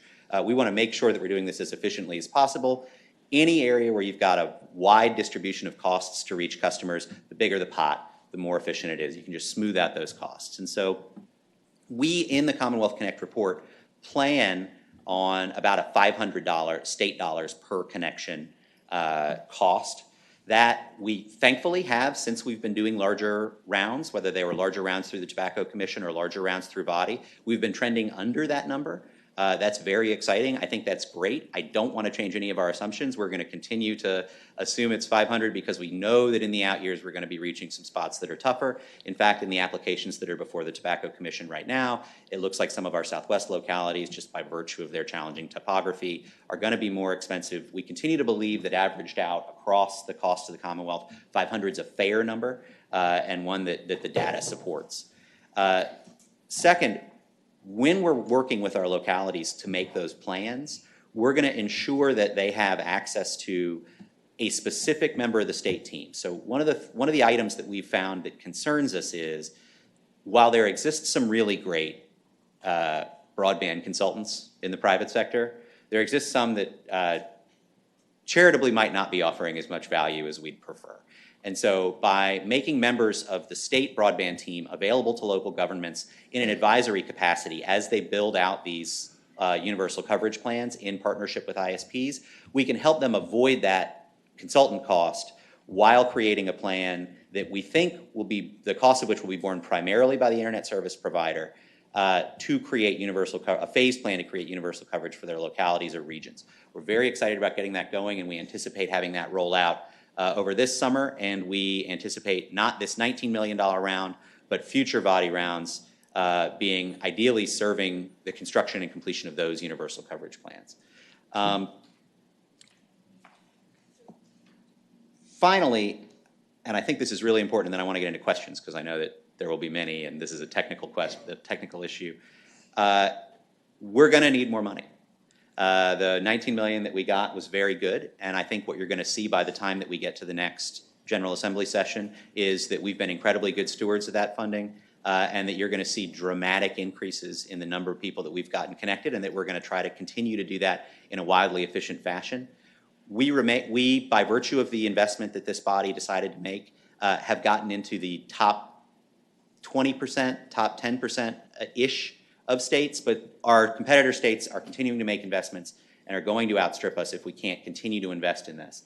This is a great investment for us to make. The returns are immediate, the benefits are significant, and the public sees it happen, and there's no ongoing expense. So when you've got free capital, unlike something that expanding a different program that's going to cost you year over year over year, every dollar you give to us, we put it out in the world, and then there's no ongoing expense to the taxpayers. It's an excellent place to put revenues as you've got them. So that's essentially where we are in terms of the governor's plan. We do believe that we're going to be able to connect everyone in at least those 10 years. And in support of that effort, I want to bring to your attention the Commonwealth Connect Coalition. This is an organization made up of more than 80 different organizations. It changes every day because Kyle Rosner, who's joined our team, has taken over leadership of this coalition and does a remarkable job bringing new members on nearly every day, at least every week. This is the broadest legislative coalition, members of the committee, that I've ever seen. The State Chamber, VEA, the Sheriff's Association, the Veterans of Foreign Wars, the Realtors, Walmart, Amazon, VML, VACO, the list goes on and on and on. I've never seen a legislative coalition like this. Everyone who touches every piece of Virginia's society and Virginia's economy believes that we ought to be doing this and believes that the General Assembly needs to fully fund a universal broadband plan. And that's what I'm hopeful that we can continue to do together. Okay. Very good, Evan. Questions? Evan. Senator Newman? Mr. Chairman, I appreciate what you're doing. I have a question about technology. At what point are we running the last line when we may be looking at disruptors such as satellite and otherwise that will be around? In other words, do you have one of your eyes on technology, well, like what Google and SpaceX and others are doing? And if so, how does that filter into your decisions you're making? Sure, great question. It's something that we think about a lot. The two kind of silver bullet technologies that people talk about now are satellite broadband provision and 5G. And I just want to be really clear about where both of those are. Speaking to satellites first, we do not currently count geostationary satellites as broadband. The reason for that is that to hang a satellite so that it's fixed in the sky in the same position so your dish doesn't need to move and you only need the one satellite, it's got to be very high up off of the ground. And so the amount of time the radio wave takes to get up to that satellite, then back down to receiving station, then out to the internet, then back to the station, then back up to the satellite, and then back to your computer is pretty long. And so the fact of the matter is, while it's fast when it's moving around the internet, it's not actually fast between the internet and your computer. What people have talked about, Elon Musk and the like, is low Earth orbit satellites, big constellations of low Earth orbit satellites. To say that they have not solved all the technical challenges related to that is being pretty kind. You would need either dramatic new technology related to mesh networking to get those satellites, which are going to be in low Earth orbit, streaking overhead very quickly. You'd need tracking satellite dishes that move very quickly. Your cost per customer is going to be very, very high. Those low Earth orbit satellites, those orbits decay within about 3 years, so you're going to need to be hucking new ones up there constantly as they fall back down, which is going to have a new cost. So they have significant economic and technical challenges on the satellite broadband side. So we're continuing to monitor it, and I'm happy to get more into the details of that if you'd like. On the 5G side, it's worth remembering that 5G is not the same thing as the transition from 3G to 4G or from 4G to 4G LTE. Those use the same infrastructure in a better way. 5G is primarily an infrastructure play. So when you look at 5G deployment, there's a huge gap between the way corporate communications offices talk about 5G and the way their financial prospectuses read about 5G. And I think it's instructive to note that in the one, they get paid by how many people click on an article, and in the other, you go to jail if you lie. The fact of the matter is, very small percentages of Americans are going to be on 5G, and they're all going to be in very dense urban areas. You're going to need, even in a place like downtown Richmond, transmission equipment every other block or every third block. That technology is not going to be something that's going to be economically feasible in rural Virginia. And in fact, when you look at the places that they're looking to deploy 5G now, the first place will probably be in Manhattan. They are running hugely dense fiber networks to support all those transmitters. They're talking about 4,000 strand cables going up and down every single avenue in Manhattan. The idea of running that density of fiber across the Commonwealth is laughable.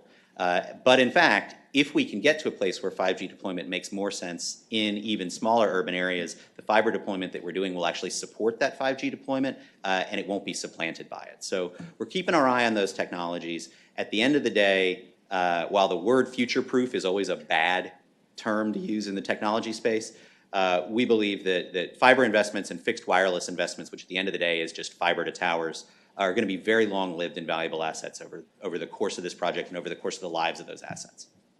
Okay. Yes. Thank you, Mr. Chairman. And this is something we've touched on, but I just want to get it concretely in my head. How many connections do we need to make to complete the 10-year plan? What we have right now is an assumption that we need I would say after the next rounds go by, we probably need about 600,000 more connections. There is some leeway in that. One, because I don't think the state is going to need to make every one of those connections. The private sector continues to invest. And two, that's a statistically derived number. And so we've been conservative, small c conservative in all of our estimates. And so I can tell you that we probably won't wind up needing that many connections. But I didn't want, whether it's me or the next person, to get in a position where you guys were told you needed to hit a number and you hit it and it didn't work. So instead, we're going to aim for that 600, and I suspect it's going to be somewhere in the 500,000s. Mr. Chairman, Okay. just as a follow-up, and we touched on this a little bit before with a question earlier, is the cost per connection going to remain? Where are we going to see this? Is it going to de-escalate? Is it going to escalate because we're getting further out into the rural areas? Is it going to stay at 1,000? Is it going to be 300? What are we looking at? So, Mr. Chairman, Senator, the costs are being pushed in two different directions. So helpfully, as this body authorizes more money, we can realize economies of scale in our projects. That pushes the costs down pretty dramatically. Significantly also, our partnerships with our investor-owned utilities, with our cooperatives, as well as the degree to which the private sector providers have stepped up in terms of the match they're offering, continues to drive down our state costs. So those are positive trends. The negative trend is that we know that there's an exponential increase in cost. And in fact, while these numbers vary, a fair estimate would say to go to truly universal coverage, and I should say when we say universal, we don't mean every single structure on the map. We're going to leave 1 or 2, maybe 3%. We're just not going to get there. And when you look at the costs of these things, it's something like 50% of the cost is reaching the first 95 or 96% of structures, and the other 50% of the cost is reaching that last 4 or 5%. When we support local planning efforts, we're going to say, first, use a least cost basis. So engineer for wireline where wireline works, wireless where wireless works. And second, when you get that exponential curve, go ahead and lop off that last vertical side of the curve, recognizing that perhaps 3 or 4% of structures simply are not situated in a place where it makes sense for the public to fund getting broadband there. I also think, honestly, if you've got yourself a hunting cabin in Northwest Highland County, we're going to respect why you got that up there. And we're not, Senator, going to be asking the public to support running a line to truly isolated structures. So the number is? The cost, I think we're going to be safe at $500 state dollars per connection in the aggregate. That's not going to be a smooth line. That's going to go up and down over time. But when we're talking about hundreds of thousands, I think ultimately, particularly our use of wireless, which is far cheaper on a cost per connection basis, will continue to push that number downward, even as wireline connections are more expensive. So all of the data right now suggests that our $500 per connection has been a fair estimate. Mr. Chairman, one follow-up. Senator Dunman. So just as we're talking about technology, is there the potential for decreased costs in more competition with ISPs? So for instance, you can piecemeal now, purchase that, as opposed to it in a prepackaged form like we've been seeing. Is there an opportunity for savings or access there? There may be some opportunity for savings in areas that already have significant service as a result of competition to the end consumer. We have focused in infrastructure deployment, Senator, on ensuring that there is not overlap. So we don't want to overbuild existing networks. And so we're not in the business of having the public fund competition. So I do think that competition and market forces would be a positive factor in driving down cost. But frankly, while we've still got hundreds of thousands of Virginians with no option, I don't think we could credibly come to this body and say we want to fund multiple options for some Virginians before we've got everybody the opportunity to do one. Okay. Thank you, Mr. Chairman. Other questions? Okay, I think, All right, thank you, Mr. Chairman. Eric and Evan, y'all been very thorough. We appreciate the presentation. Thank you. Thank you. All right, our final block this morning, we'll be dealing with DMAS, with the Medicaid forecasting process, which has been being worked on, and the waiver implementation, which is in process.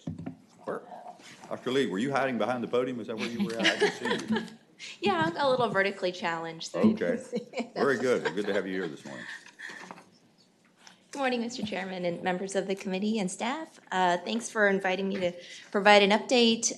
There are a couple things I was asked to present on. So there's a lot of material in here, but just by way of a overview, I was asked to provide an update on the Medicaid expansion and the 1115 waiver, to also share an update on our completed independent review by Milliman of our forecasting and financial oversight processes and what we've done in response. I'm happy to share that.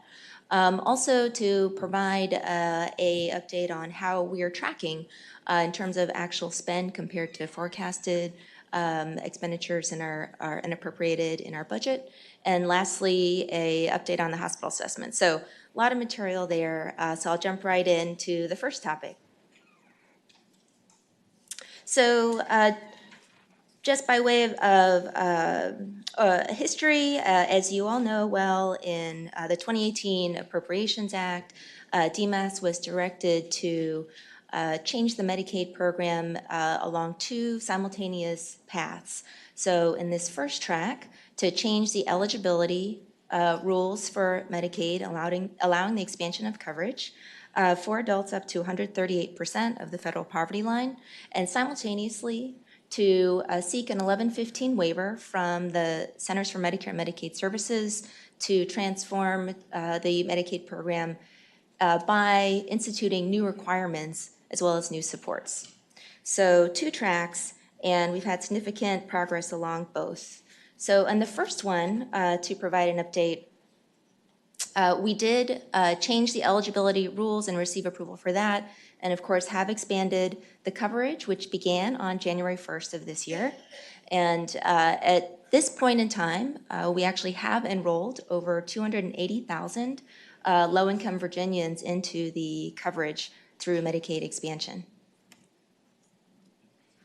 I have, for those who are interested in more detail on who is enrolling and where they're enrolling, where they live, and some basic demographics, we do have a link on our website, right on our homepage under DMAS Open Data.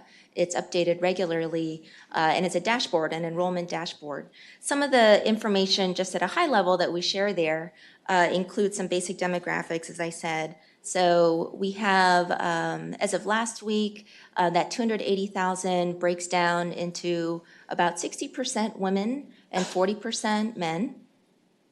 And by age, the majority of them are in the younger age groups. So 45% are in the 19 to 34-year age group. 39% are in the 35 to 54-year age group. And then 16% are 55 years or higher, up to 64. That all of this data can be found right on our website and is updated regularly, and includes an ability to zoom into specific localities and see numbers of who is enrolled where. Some new data that I'm excited to share today that we do not have on our website yet, but we will be posting soon, is utilization data. So what I wanted to share today is that we have some initial claims data. So this is from January and February. There is a lag, as you can imagine, in those claims being submitted and getting a picture of how the new expanded coverage group, the individuals in that group, are actually using the coverage and the care. So what we found is that, again, now more than 175,000 individual members have visited a provider. This is January and February, so this is now probably even higher at this point in time. And more than 81,000 actually have filled a prescription. And looking at some of those prescriptions and looking at some of the diagnoses that are being submitted into what they're seeing providers for, we can begin to develop a picture of the types of conditions that the folks in this new coverage group are experiencing. So again, from January and February, we see that 35,000 members do have a history of hypertension and are now being seen for that. We see that over 16,000, that green bar, do have a diagnosis of diabetes. The yellow bar represents substance use disorder, so over 15,000 do have a history of substance use disorder. And we do have some initial breakdowns as well, that in that 15,000, about 7,000 do have opioid use disorder, and over 5,500 do have a alcohol use disorder. So that's a pretty significant rate of substance use disorder we're seeing in this new population. And then also that smaller bar we see there, we are tracking as well cancer diagnoses. So over 2,500 do have a diagnosis of cancer. Also, another thing that I've asked for in terms of new information, how many have serious mental illness? So it's not shown on this graph, but again, this data we're just getting in, so we're going to be sharing more and more as we get a clearer picture of this population. Over 25,000 do have a history of major depression or serious psychiatric illness. And as you know, I've mentioned before that we have also launched member and provider surveys. We are beginning to get some initial data back. We don't have. Was there a question? Yes, Dr. Lee, I think sure, no problem. Senator Donovan has a question on your last point, I believe. I'm so sorry. Thank you, Mr. Chairman. Could you just, so that I can get perspective, and I thought it was going to be in a slide, could you tell me total enrollees and percent ages again? Yes. If you could just review that, I'd be so Absolutely. grateful. So total enrollees, now this is as of yesterday, it's about 280,000. That's a point in time count. And then our breakdown demographic, 60% women, 40% men. And the majority, 45%, are age 19 to 34. 39% are age 35 to 54. And 16% are 55 years or older. Okay. Mr. Chairman? Yes, I Senator was Gogol. going to save this question for later, but since we're asked the question, we have 280,000 enrollees.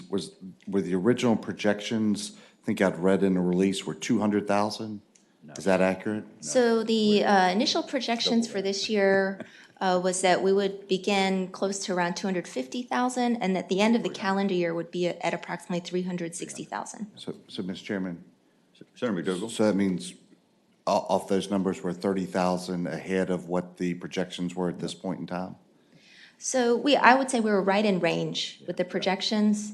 So we projected out, the number that we were really focused on was what was the projection for the year. And at the end of this 12-month period of expansion, we had projected 360,000. And so right now we're at 280,000. And that's the calendar year, not the fiscal year.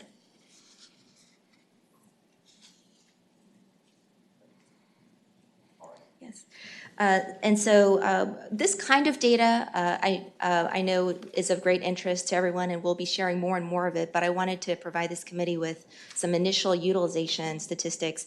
I mentioned before that we are also looking at data now we're getting back from a member survey as well as a provider survey.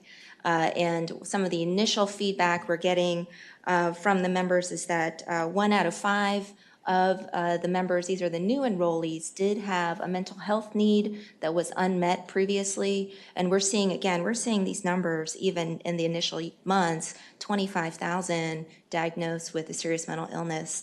And the other interesting finding in the member survey is that 2/3 of them are saying they have a unmet dental care need. So that's some of the initial feedback, but I look forward to sharing more as we get those the surveys back. And VCU is actually running those surveys for us and collecting that information. And I would be remiss if I didn't pause and just share one quick story, because we talk often, we look often at data at DMAS, and it is important that we share the data as we follow the outcomes of Medicaid expansion. But I wanted to share a quick story. A woman who came up to me actually when I was presenting some of our updates at the Virginia CSB meeting, and asked actually that I do share her story. So Karen Metz was one of the first Virginia adults to obtain health coverage through Medicaid expansion. Her coverage began on January 1st. Before that date, she had no coverage for most of her health needs, which included diabetes, mental illness, substance use disorder, and a recent diagnosis for thyroid. In the past, she had been hospitalized every 6 months due to her many health challenges. Because of her mental illness, she could not continue to work as a special education teacher. Her family's only income was from her husband's disability benefits. They were forced to file for bankruptcy, and they lost their car. They visited food banks to get through each month. She was often forced to go without the 15 medications that she needed to stay stable. She looked for free prescriptions at free clinics and pharmacy assistance programs. She searched for online coupons and went from pharmacy to pharmacy chasing less expensive medications. As she said, it was an ordeal every month. With Medicaid coverage now, she has coverage for her prescriptions and has been able to obtain a new glucose monitoring system. She also has a care coordinator through the Commonwealth Coordinated Care Plus program. As she says, quote, "All of this has been phenomenal in terms of my quality of life. It has changed my life. I feel like I can breathe again now that my prescriptions are covered." Karen actually serves as a consumer member of the Henrico Area Mental Health and Developmental Services Board, and she is working to become a peer support specialist now. And this is just one of the many, many stories that we hear almost every day at DMAS, but I am confident that this coverage, as we see in the data, as we hear in the stories, is changing lives, is improving lives, and helping people to achieve their goals, including reentering the workforce. So track 2, the 1115 waiver, as we were directed in the Appropriations Act last year, we submitted an application to CMS requesting approval for 3 main elements that were in the 1115. Those elements I'll talk about in more detail include the work and community engagement requirement through the TAP program. This is a requirement that for those who are not exempted, they would have to meet certain hourly, monthly requirements to maintain their coverage through either working or being in a job training program or being in school, for example. The second component was a health and wellness program. So this is for those in the 100 to 138% of the federal poverty line, again, who would not be exempted. They would have to begin paying into their care some co-pays or cost sharing to participate in their care. And then by meeting certain health and wellness requirements, they could pay a lower, they would earn the ability to pay a lower copay for their coverage. And then lastly is the housing and employment supports for the high-risk enrollees. which is for those who have mental illness, serious mental illness, substance use disorder, or other complex chronic condition, that there would be some supports for this population. So 3 main components. The application, just to review the process, was submitted on November 20th. Our application's posted online. We did go through the whole federal process as was required, a public comment period, responded to the public comments. Once it was submitted to the federal government, to CMS, they go through a federal public comment period. That closed in January. And then since then, we have been engaged in intense negotiations over the 1115 waiver. And even before then, we were in communication. But once the federal public comment period closed, the pace picked up since then. So what does that look like? This is a overview of the negotiation process and what the steps are from here. Essentially, if I could sum it up in a nutshell, negotiations are proceeding smoothly. We really go at the pace that CMS directs. They have had significant staff turnover, but at this point, they are proceeding smoothly. We are talking weekly, and most of the elements that we've discussed so far in the application have been accepted by CMS, but the negotiations are still underway. So what we are working towards is a waiver approval that would include special terms and conditions outlining that they have approved or denied all the pieces that we've asked for in our application. Following that waiver approval, they would ask us for a specific implementation protocol that would include many more of the details of the how we would implement this in our current systems, policies, and processes.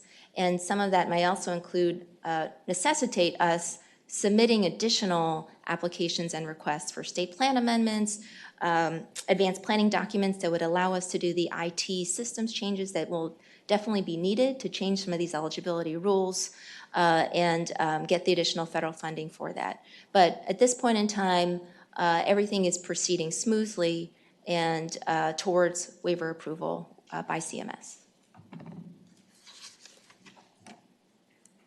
One of the things I did want to point out, though, because we have talked and discussed previously, both in committee and in, I know, various individual conversations, that how important it is that this program is really effective in helping people to enter or re-enter the workforce. And one of the components that we did include in our application is a request for federal funding for employment supports. So what this slide shows are specific examples of the supports that we requested funding for that we think would be critical to enable people to overcome barriers to entering or re-entering the workforce.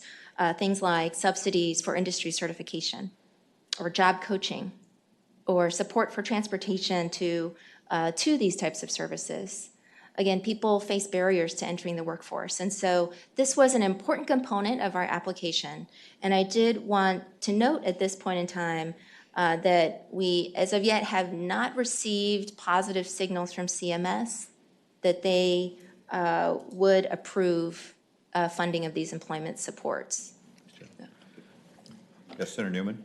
Mr. Chairman, as you go through these, please let us know if the application that we put in, if they reject your request for more funding, how does that impact the requirement for work? In other words, are we, by chance, loading up the application in such a way that if they deny the increased funding, that we don't get approval for our requirement to work, or are they separate paths?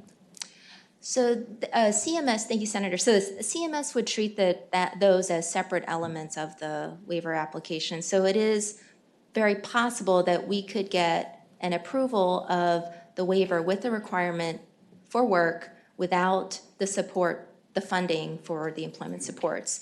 Now, there may be other services they may be willing to fund, and those are things we're discussing and we're negotiating for, as we outlined in our application. Just one more. Well, let me ask the obvious next question. How does that impact Virginia? In other words, do you plan to implement the program when you get approval for the requirement to work, Or are you saying in some form that we're going to have the requirement for work, but you need the funding, therefore you're not planning to implement the work requirement until you get the funding? So Senator Newman, we would, and I have some slides here on the implementation plan, so we would, as soon as the waiver is approved, begin the implementation of the waiver program. What I'm saying with this slide is that I think it's important to understand what that program might look like and what the goals of whether we are setting ourselves up for success in the goals of the program. In other words, are we going to be able to help people to enter the workforce with the current resources and supports that we have, and not these additional ones we've actually requested. So we would absolutely begin implementation of the 1115 waiver as approved by CMS once approved. But if this is not here, what I wanted to lay out was a question and to share an expectation of what this program might look like compared with what we envisioned it previously. Mr. Chairman, let me just ask it in a way, I'm so simple that, just in a way that I cannot misunderstand, right? If you get the approval for the waiver, when you get that, which kind of requires people, we hope, to work to get this, then the requirement that they work will go into effect at that time, whether or not you get the funding for the items that would make the program better. Is that correct? Well, let me skip ahead, if I could, Senator, to help answer the question to the implementation Okay, if plan, you're going to if get that's to it, okay, it's fine. I Senator. just want to make sure that Mr. Chairman, Senator Norman, did you have a follow-up? I have a plethora of questions, but while we're on this topic, I would like to know specifically, not in generic, obfuscated terms, that on slide 10, there are employment support services that you have outlined and indicated that DMAS is seeking federal funding for them. You have expressed some pessimism that perhaps all that funding is coming through. What I want to know specifically, are you coming back to the General Assembly for asking for additional resources to implement any of these bullet points under those three categories? So, Senator Norman, or Mr. Chairman, I can't rule that out. That if it's possible we may need that funding, and I say that based on conversations and discussions I've had with my colleagues.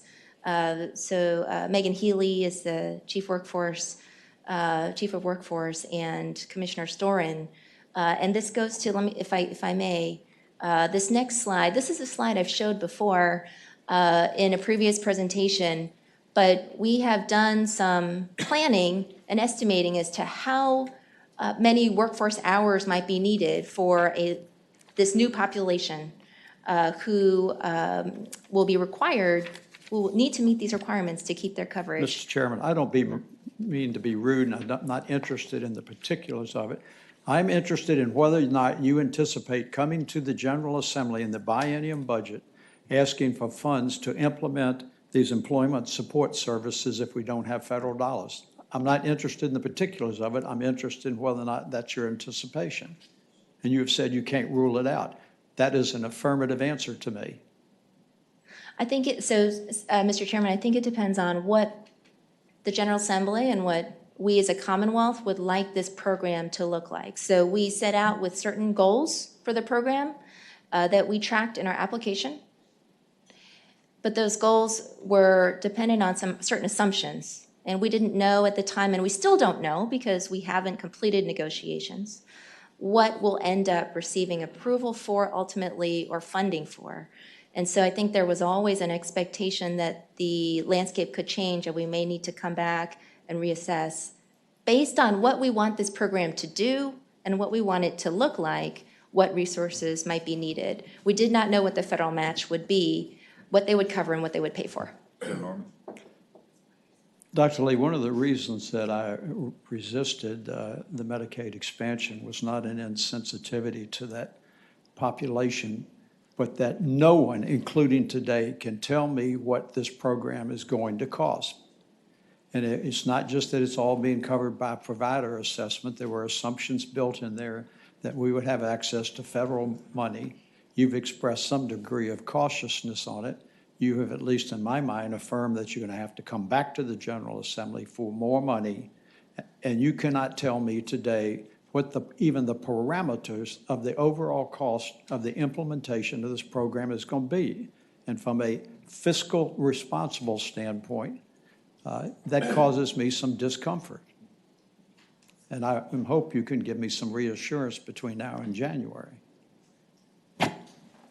Mr. Chairman. Senator Donovan? Yeah, I just want to follow up on this in the spirit that we're having a lively discussion of how we're going to do this. Number one, I feel very strongly we should not be putting, all due respect, I don't think Medicaid is an expert employment resource for Virginia. I would agree. I would say that when you tell me that 45% of the newly enrolled individuals are 19 to 35, many of them are childless adults, another 39% are 35 to 54, the consumption rate of services of 280,000 for prescriptions and other things is quite low. We have a large population that's covered on Medicaid that are able and ready to work, and TIOP was designed to require it and to build a system where we ensured that they were working or educating. We have robust other programs that are decentralized in Virginia to ensure that our citizens that are not employed connect with employment. TIOP is not an employment service for ultimately getting individuals off of dependency. TIOP is a way to connect working with having that health care coverage and hopefully being a baby step towards that ultimate employment. But that is not the responsibility of Medicaid. And so if we're going to tie those two things together, it will be a weight on TIOP. And we need to make sure as we build this system, we build our resources for engaging our citizens in work in a place that has expertise to do that. So I don't think that your funding from the federal government in any way obstructs making sure that people who are eligible for Medicaid that are capable of working are actually working. That's what TIOP is. It's verification. It's not an employment service. So I think we need to keep that very clear as we go forward so that we use our resources in Virginia wisely. And we have great workforce resources, and they need to be focused on the entire population that's eligible. We may be able to identify them with your intake to Medicaid, but if we rebuild services in a bunch of different agencies across Virginia, we are not being fiscally responsible to our constituents. Isn't that so? was Partially, waiting for the right? question. Well, so Senator Donovan, just if I may, so a few responses. So I agree, we are not a workforce. We're not workforce specialists, and we are venturing into new ground here. The 280,000 folks who are. Beg pardon? I'm sorry, Mr. Chairman, but they're not really venturing into new ground. They can connect to the other services that we have in Virginia. Right. And if I might interject, Senator Donovan, that's the plan. We've got workforce training, we've got colleges, we've got all kinds of programs. It's just connecting them with services that are there in order to facilitate that. We do it all the time. We provide taxpayer support for people who don't have any motivation, and then they go home and sit and play games. We want to give people a hands up. That's my bottom line. Mr. Chairman, if I may, I agree. I'm just saying it is not Medicaid's responsibility to develop an entire system. That's correct. To do this again. Right, you're right. And that's what I'm hearing. And I think that's where you're getting concern from some of the other senators here, is that that would not be the way to execute on this plan. And Senator Donovan, that is not our plan to do this alone. When I said new ground, what I meant was new ground in terms of this population. We have not seen or enrolled this population into coverage before, so we know very little about them. The data that I shared before is just the beginning of some claims data from 2 months only January and February, when enrollment was much lower. So when I said new ground, I meant that population. We don't know what their needs are. We don't know what their training level is, their education level. We don't know what their barriers to entering the workforce are. But we do know one thing, and that is that the majority of them are working. Now, this is based on national data that we would extrapolate to. We don't think Virginia is any different. We know the economy is doing well, unemployment is low. And I will also tell you something else, which is that they want to work. And that's, I have heard from so many members, and including the story of Karen, who I just read, they want to work, they want to, many of them were in the workforce and due to health conditions had to exit the workforce and want to re-enter. And so I think all of our shared intent is to help them to re-enter that workforce and overcome the barriers. And we, as we get a better understanding of this new population, we will have more clarity around what those barriers might look like and how we might support them.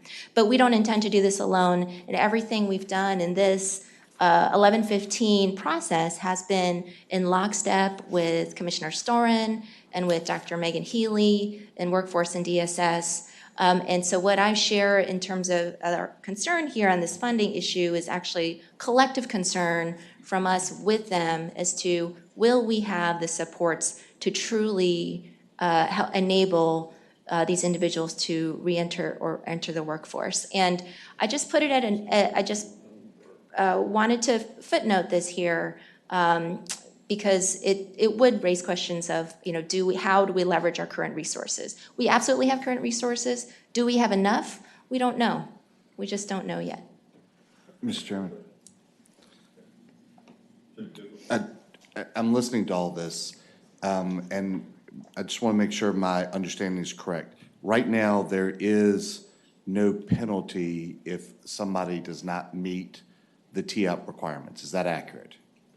So at this time, Senator McDougall, there is no TEOP program in place because we haven't received the waiver approval. Mr. So Chairman. once we receive the waiver approval, we would begin implementation. Is a penalty in the waiver application that went to the federal government? Yes. Okay.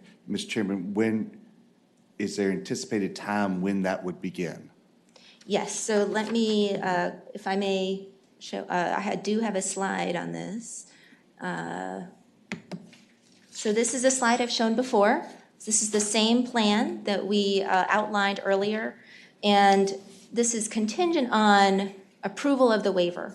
We cannot implement the waiver until we have CMS approval. So once CMS approves the waiver, we would begin implementation of the waiver as approved. And in the first year, we would begin building all the systems, and the slide before that I showed outlines all the steps. We have done a significant amount of planning. We know that we need to make significant policy changes, systems changes. We need to request authorities and funding for those systems, technology changes. We need training, we need outreach, we need education. All of these things we would immediately begin. And the requirements would go into place in what we call demonstration year 1, which begins when the waiver is approved. And then the following year, the penalties for noncompliance would then go into effect as well.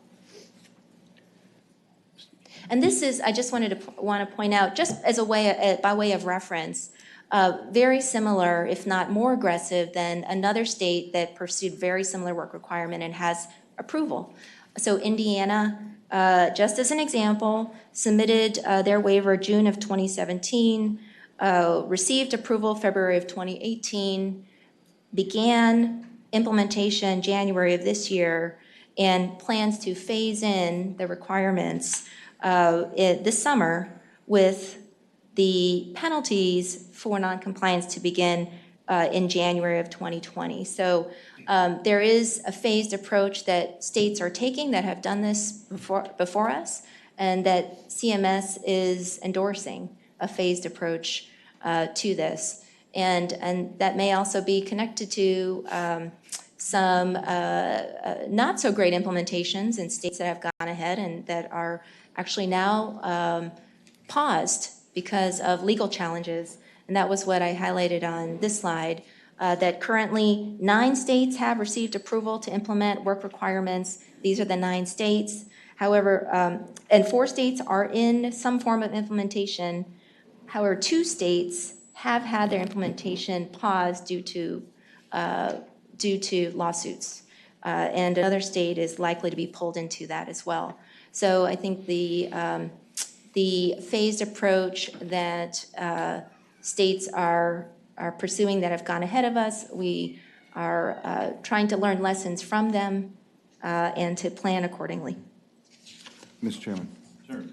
So if I'm reading this correctly, then the earliest time frame that the, I think you say phase in or pilot the penalties would be 2021.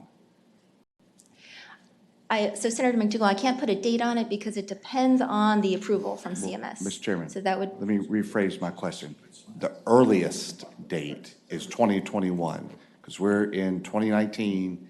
So let's say they approve it this year, you demonstrate next year, the following year, year 2 demonstration would be 2021. And according to that slide 14, that would be the earliest time they could go into place. Is that not accurate?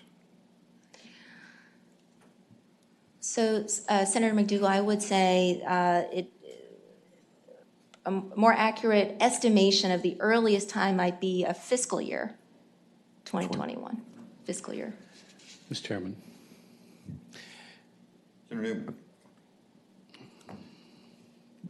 This just isn't what we were promised. And I got to tell you, from the moment we've come into these Senate Finance Committee meetings, it just seems like it is delay, delay, delay.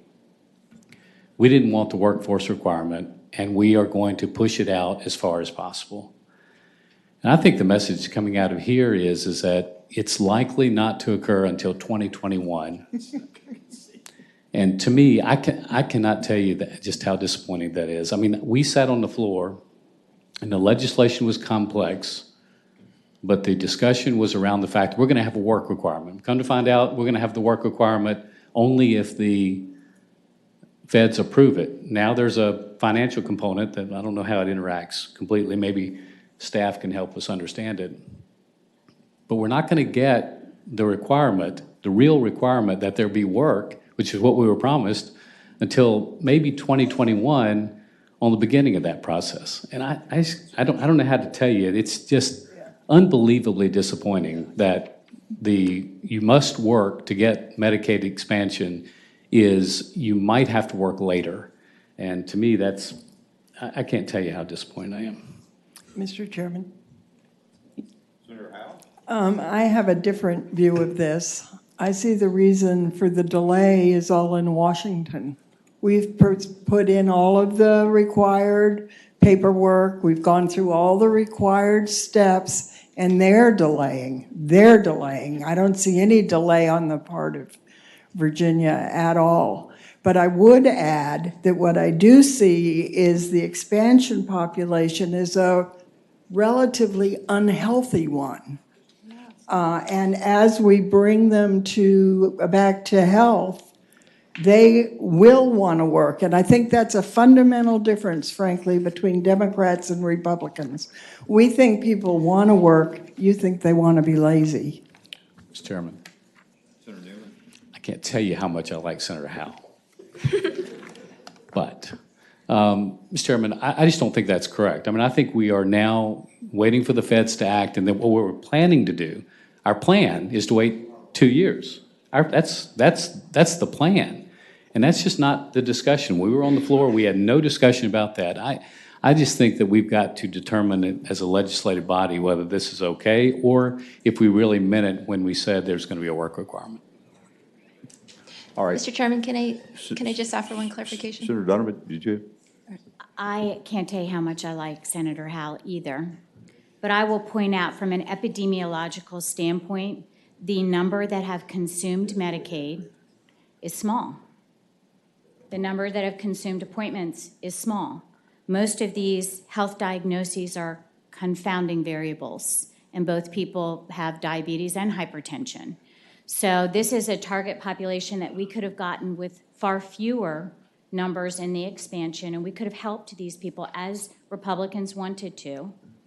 And we agree on that. There's no disagreement on that.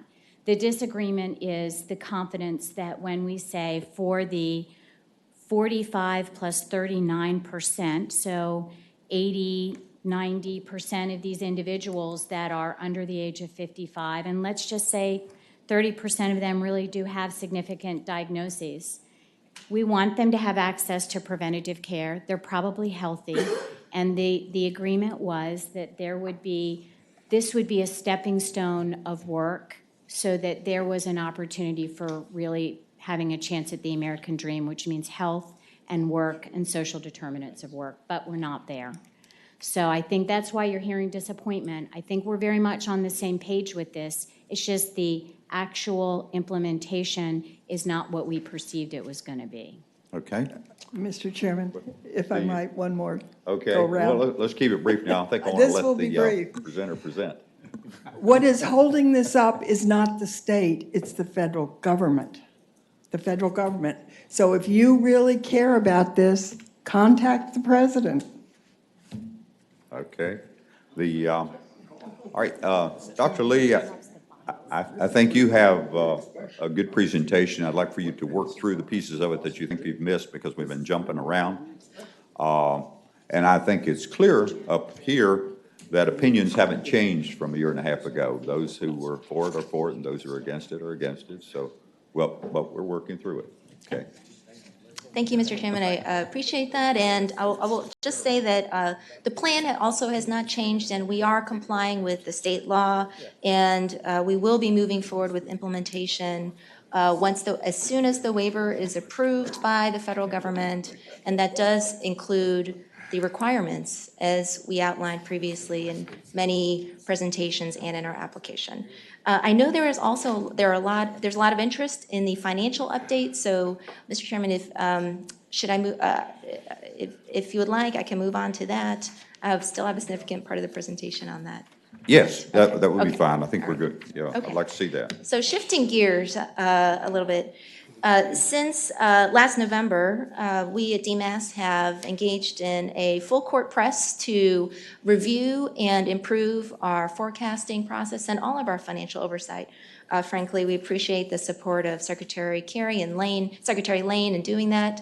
And one of the pieces of our plan in approaching this was to get an independent a top to bottom review of our forecasting processes, which hasn't been updated in quite a few years, and specifically hasn't been updated since we moved many populations into managed care, and we now have that complete. And I wanted to share some highlights of that report that was done by the Milliman Company here with us today. And just to point out, actually the principal on the study, Jill Bruckert, is here with us in case there are questions that the committee would like to address directly to the authors of the study. And I also want to thank my new CFO, Chris Gordon, and my new budget director, Tanya Darasov, who are here, who have been leading the charge and and as a result, we've made significant progress in improving financial oversight processes. Still a ways to go, but definitely significant progress in a short amount of time. So to move to the highlights of the Millen report, and this is about a 70-page report that is available to, I think we have sent it to staff at this point. The plan was to have Milliman themselves present it this afternoon.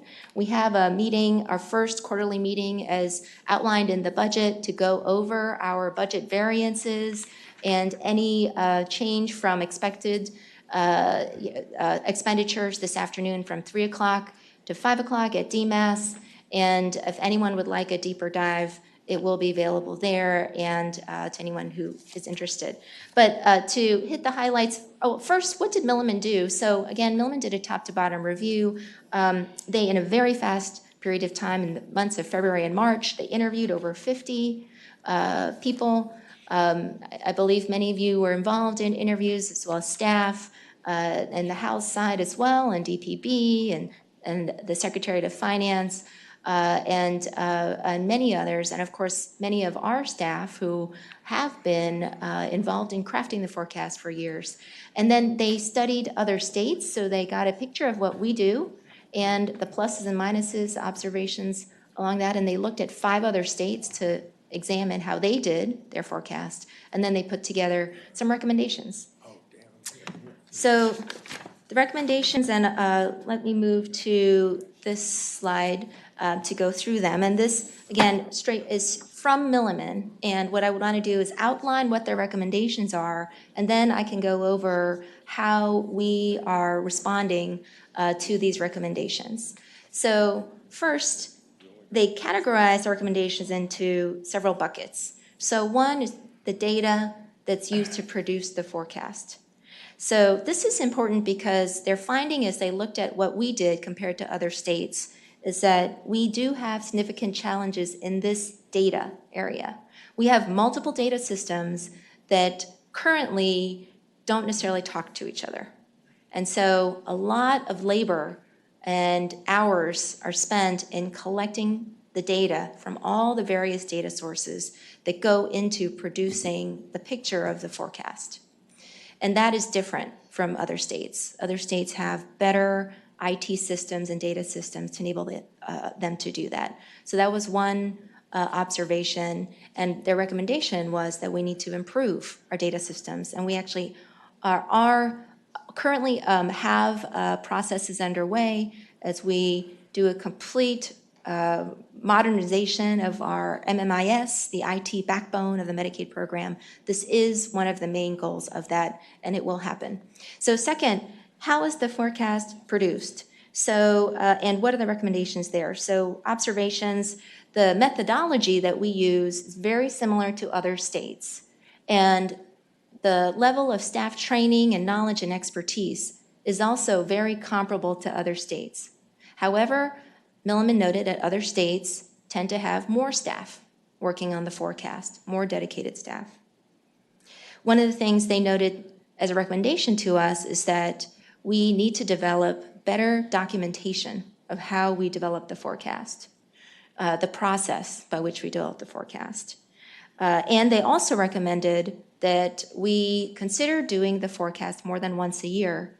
And that was based on their study of other states.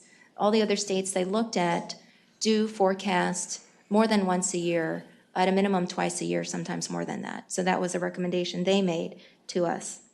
Analysis of results is sort of the next phase. So here they noted that we at DMAS have the staff expertise and desire to do a deeper analysis and create a better understanding of the forecast and why it is what it is. However, we don't have enough time. And that's because we're spending more of our time collecting the data. Because the data systems are not easy to use and pull from, it's, again, very intensive, very manual to pull all of those data together into building the forecast, leaving less time to analyze the forecast. And so that is an area that they said we needed to work on. Communication. So communication both internally and externally. Internally, we needed to bring more people to the table. They recommended to improve the analysis and the oversight and the understanding of the forecast and variances in the budget as we go along. We needed to improve external communication as well. So we do have some reports and documents that we put out there, but a lot of people don't know about them, or it's not in an understandable format. So they had recommendations for us to improve the formatting, to improve the communication with external stakeholders, such as the General Assembly, and that is something that other states are doing better. More communication and more frequent touch points with the General Assembly, and this is something we're addressing even this afternoon in our very first quarterly meeting where we will be talking about variances from the forecast. And lastly, monitoring. So how, again, I've mentioned this already, but where are the variances from the forecast? Are we under budget, over budget? How is it tracking? What is the trending and why? We need to do more close monitoring, and that will offer us the ability to proactively address any issues in the budget and expenditures as we go along. So this was Milliman. These are Milliman's recommendations. And again, Milliman is here with us all day today if anyone has questions for them as the authors of this study. But one of the things they put together, which I thought was helpful in envisioning what a good forecasting process looks like is this diagram. Again, it should be a virtuous cycle where the forecast is developed with that data collection and validation. It is then understood. So how is this forecast, reforecast different from what we previously thought and why? And then it's communicated rigorously and clearly with stakeholders. And then there's monitoring that goes on. And this is a continuous cycle of work that should happen all throughout the budget cycle. So this is a model that they put forward for us based on their analysis of many states. And now I want to talk go a little bit deeper into how are we responding to these recommendations. So in those various buckets. So first, data. So as Milliman pointed out, we do have significant challenges currently with the data gathering that is required in order to build the forecast. We spend the majority of our time doing this, collecting the data, validating the data, connecting the data from different sources in order to understand what that picture looks like. But this is going to be better because we are actively working now to build an enterprise data warehouse system and a new financial management system that should be online next year that will allow us to more quickly, ideally, you'd like to be able to, with a touch of a button, generate what the forecast should be with all of data sources coming in from various points of entry, and then to spend your time analyzing and understanding what that really means. So the enterprise data warehouse, once online, will enable us to do that. Until it is online, it does make it very labor intensive to do a forecast. And it's something we've been discussing as we consider the recommendation of doing more than one forecast per year is, can we really do that with the current resources and the tools that we have?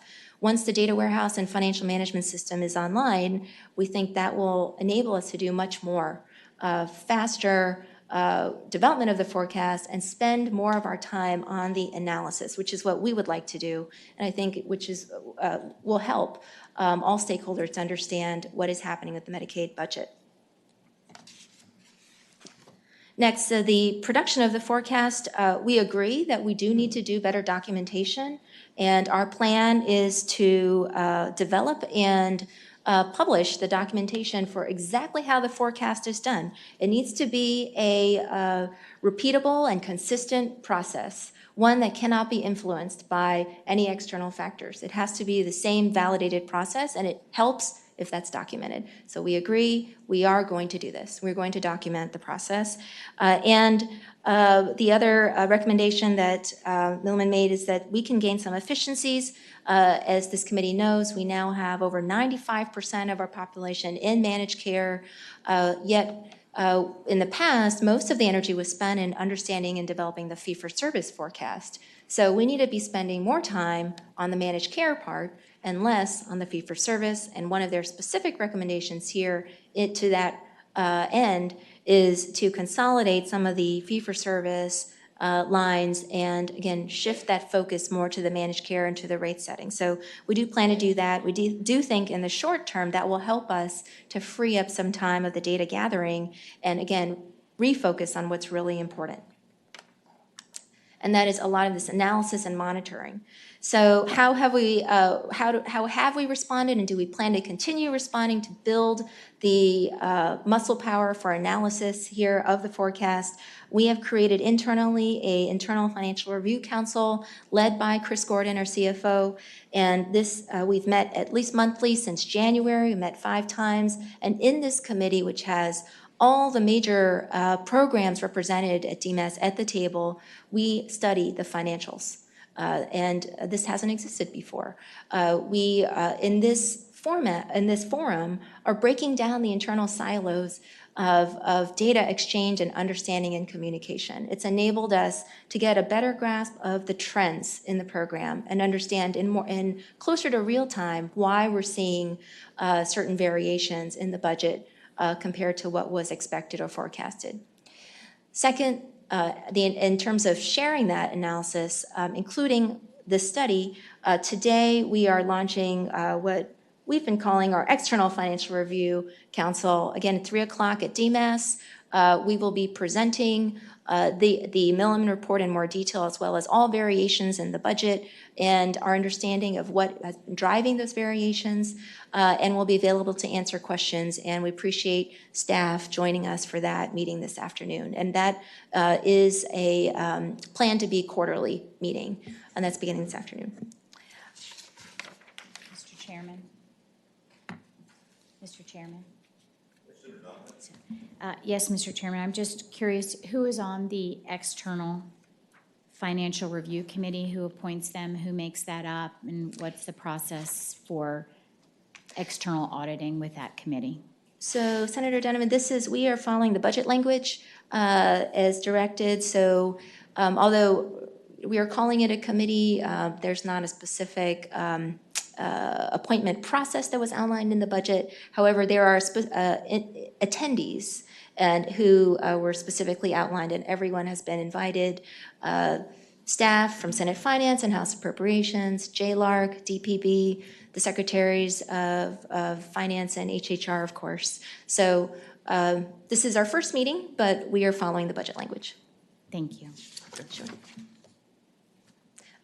And communication. So we do agree that we need to do a better job of communicating and being more transparent around all of our financial processes, but in particular the forecast, because it has such a significant impact on the state budget.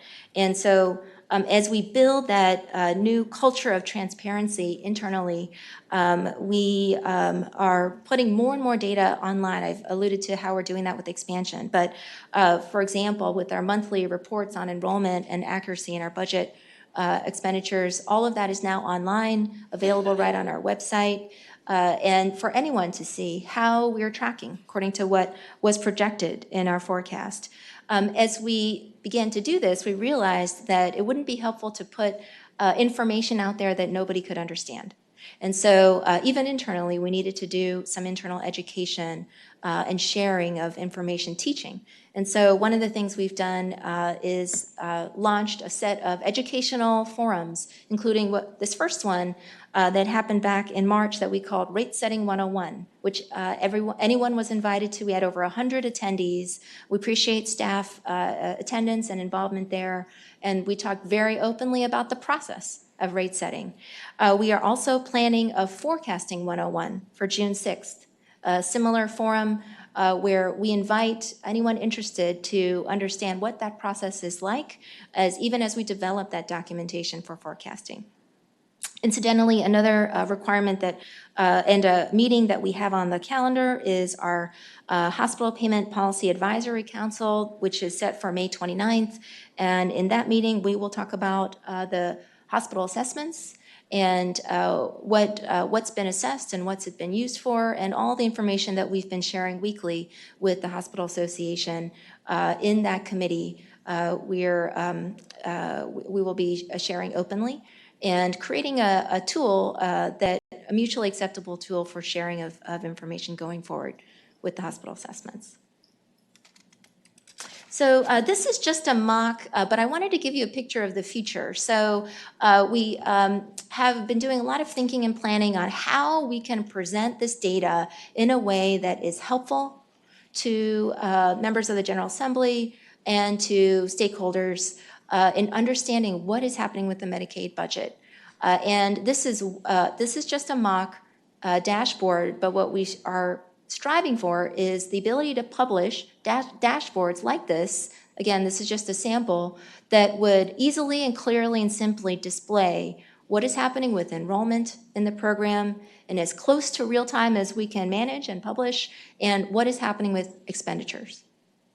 And we hope to launch this by the summer, but we believe that these types of dashboards that ideally would be able to be manipulated and changed, that people could work with these dashboards and they'd be easy to use and understand, will bring much greater transparency to the Medicaid budget, for everyone interested. So how are we doing with the budget? So in a nutshell, we're doing fine.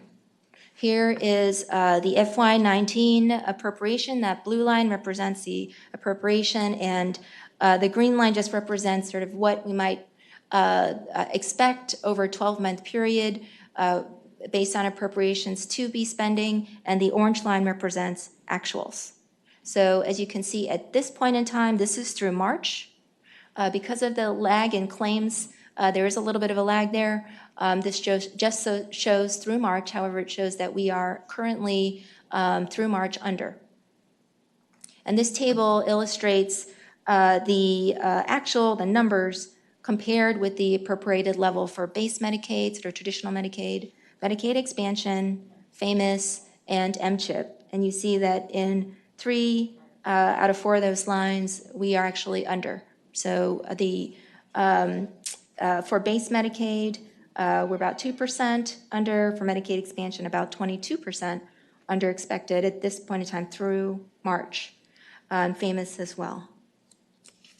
And if you're wondering why, for the reason for most of this, it has to do with enrollment. So despite the enrollment numbers I shared earlier, we're actually a little bit under what we projected at this point in time through March. We do think that will change and that we will track along what was projected by the end of the year. However, through March, at that point in time, we were a little bit under. And just to go through the variances briefly, this illustrates a decrease in enrollment in the base Medicaid that has been picked up in the Medicaid expansion of the parents and caregivers that is actually leading to some savings in general funds as those folks are moved into Medicaid expansion, that this was a little bit unexpected. The other variations that we've seen are fee-for-service expenditures have decreased significantly. This was not unexpected because we did carve in to managed care the behavioral health services through our medallion program. We also have seen 2 trends that have balanced out some decrease in the number of enrollees in CCC Plus that's been balanced out by streamlined enrollment from fee-for-service into CCC Plus compared to expected that has essentially balanced out, and then a little bit of a decrease in the PACE expenditures, and that's, we believe, due to the closure of the Northern Virginia PACE site last year. So those are the various, the budget variances through March that we have noted. And I think the last subject that I was asked to cover is the update on the hospital assessment. And I think what I'll do is start on the last slide in the presentation, which outlines the forecasted hospital assessments. There are 2 assessments, as well as the results of the assessment that were forecasted. Clearly it's forecasted because it was FY 19, 20, and 21, but what on the first line represents the one assessment. This is the payment rate assessment.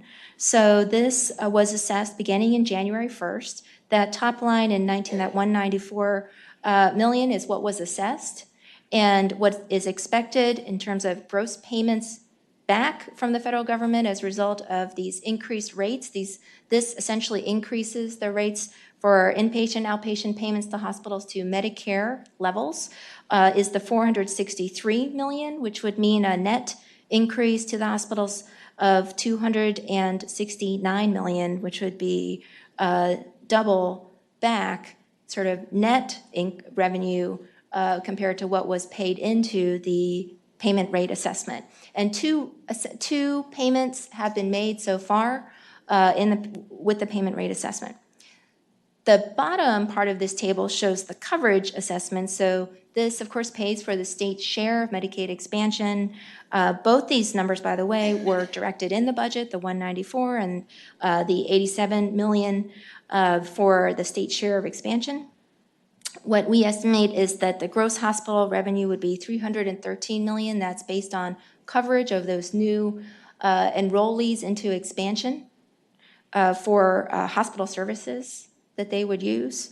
And that represents a net increase, a net payment to hospitals of 225.8 million, leading to a total net increase to the hospitals who have been assessed of 486 million in FY19 that would increase to $1.2 billion in FY20 and $1.7 billion in FY21.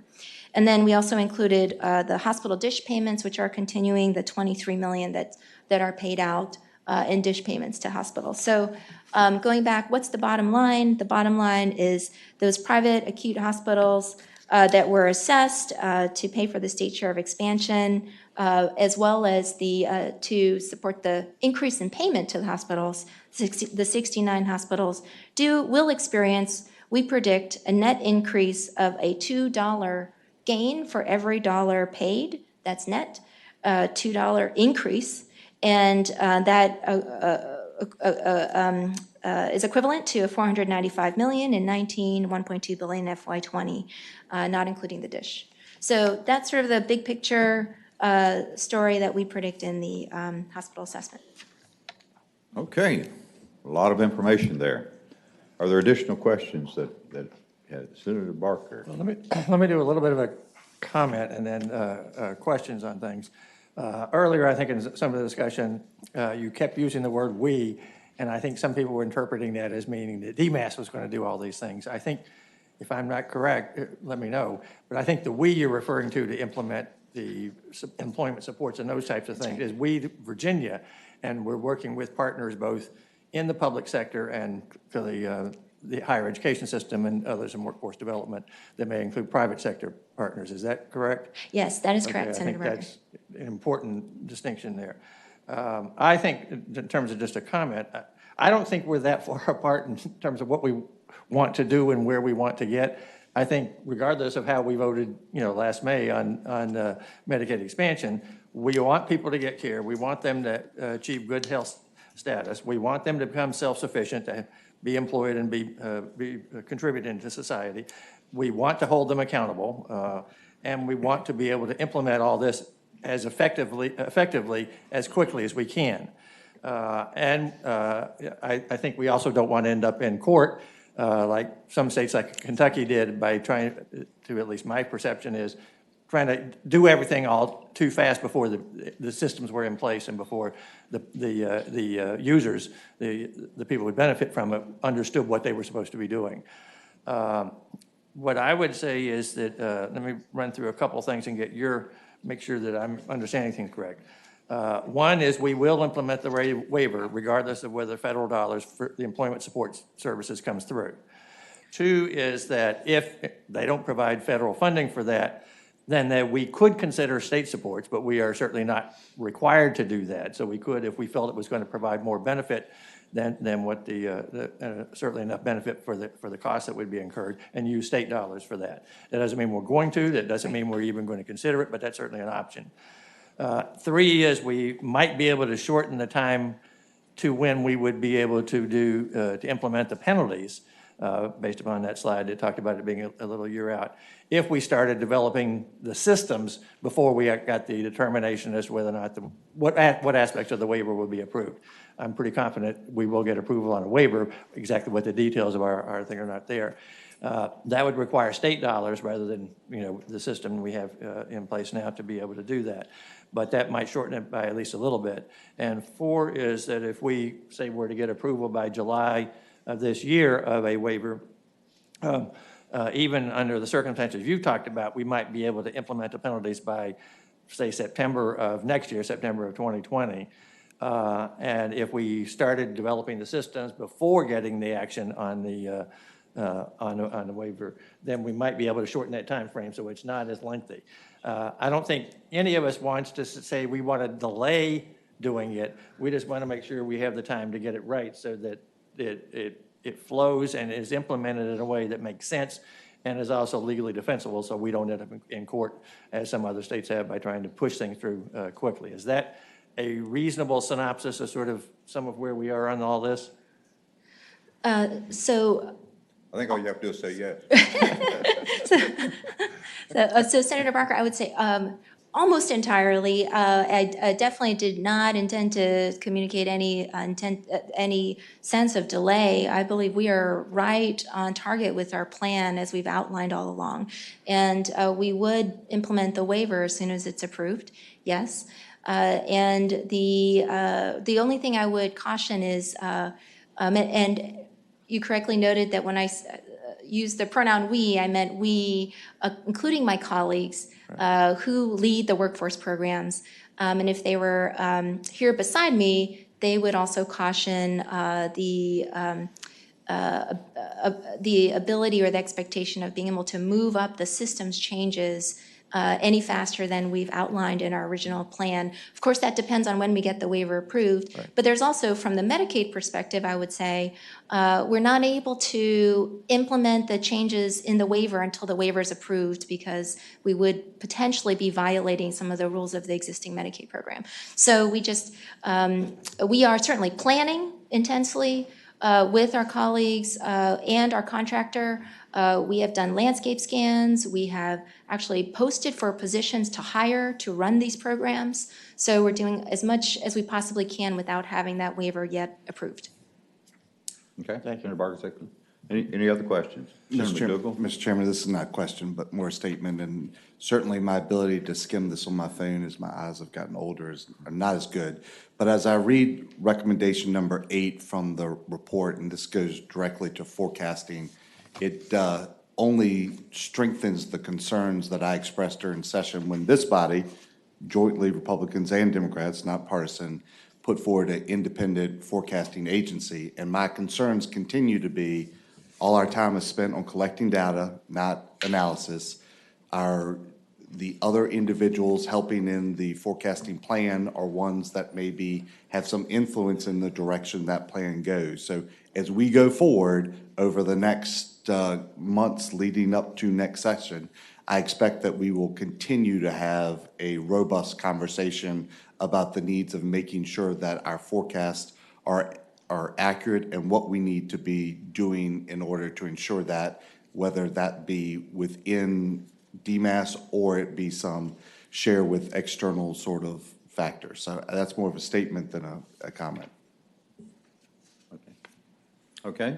Other questions or comments relative to that? I have just a couple quick, and I know we've had you up there quite a while with a lot of information. As you make the transition, your relationship with VITA, is that helpful, or does that kind of hamstring you as far as the flexibility you need to move forward? So to date, Mr. Chairman, we've been very fortunate at DMAS to maintain a good relationship and to have experienced good support from VITA in all of our changes. I attribute a lot of that to our fantastic CIO, Mukundan Srinivasan, who works very closely with Nelson Moe. So we are having tremendous change in our IT systems, and a lot of our future success depends on getting these systems right and stood up correctly and quickly. And so far, it's a big project, but we've had good support. Okay. And second question, are federal dollars available? Are you able to draw some federal dollars to support this? Absolutely, Mr. Chairman. We've been drawing federal dollars, and we would continue to draw federal dollars. They actually offer 90-10 match for many of the IT systems, as well as the changes that would need to be made surrounding eligibility. Okay. And my third and final question is related to, well, Senator Barker and Senator Donovan have been involved. We put in place a chief data officer last year, and we've got a committee working that they're involved with. Is there any relationship there with the chief data officer and data analytics to help you out? Yes, Mr. Chairman. So our CIO actually has a great, strong communication, good relationship with the Chief Data Officer, as well as our Office of Data Analytics, led by Jacob Wheaties. And they are hard at work. I think task number 1 is get this data warehouse stood up and set up appropriately. And then we will be able to produce many more dashboards and analyses of our data. But we're not waiting for that even to happen, though. As you've seen, we want to share as much as we can as soon as it's available. Okay. Other questions? Senator Barker. Real quickly, actually on the data thing, certainly Senator Donovan and I have been very pleased with what we've been seeing move forward on that. So I think there's certainly a lot of potential for that. One thing I would ask for the future, when you're doing these things where you're following the forecasts and how we're coming up, I think it would be good to be able to take those last 2 pages you had, 31 and 32, and be able to track what are the payments that are coming in from the hospitals? What are the revenues that are going back to the hospital? So that we're able to monitor those as well. Because I think Yes. that's important that we have a clear understanding of what's happening on the ground. We'd be happy to do that, Senator, Okay, thank you. and plan to track the actuals as well against the forecast. Okay. Any further questions? And I don't want to discount the value of what y'all doing in forecasting, because we do need to move forward on that and make it as accurate as possible. But I always have to remind ourselves of what those numbers represented. Because the figure 500 million or $500 million was represented. The truth of the matter is that a significant part of that was federal clawback on disallowances from Piedmont, the operation of Piedmont and Catawba.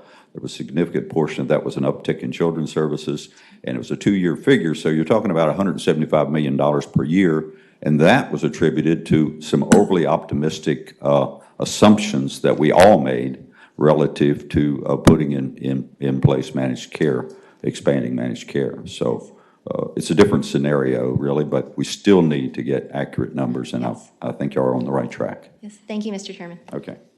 With no further business, I think our next meeting is June the 25th. And so y'all have a good spring in the meantime.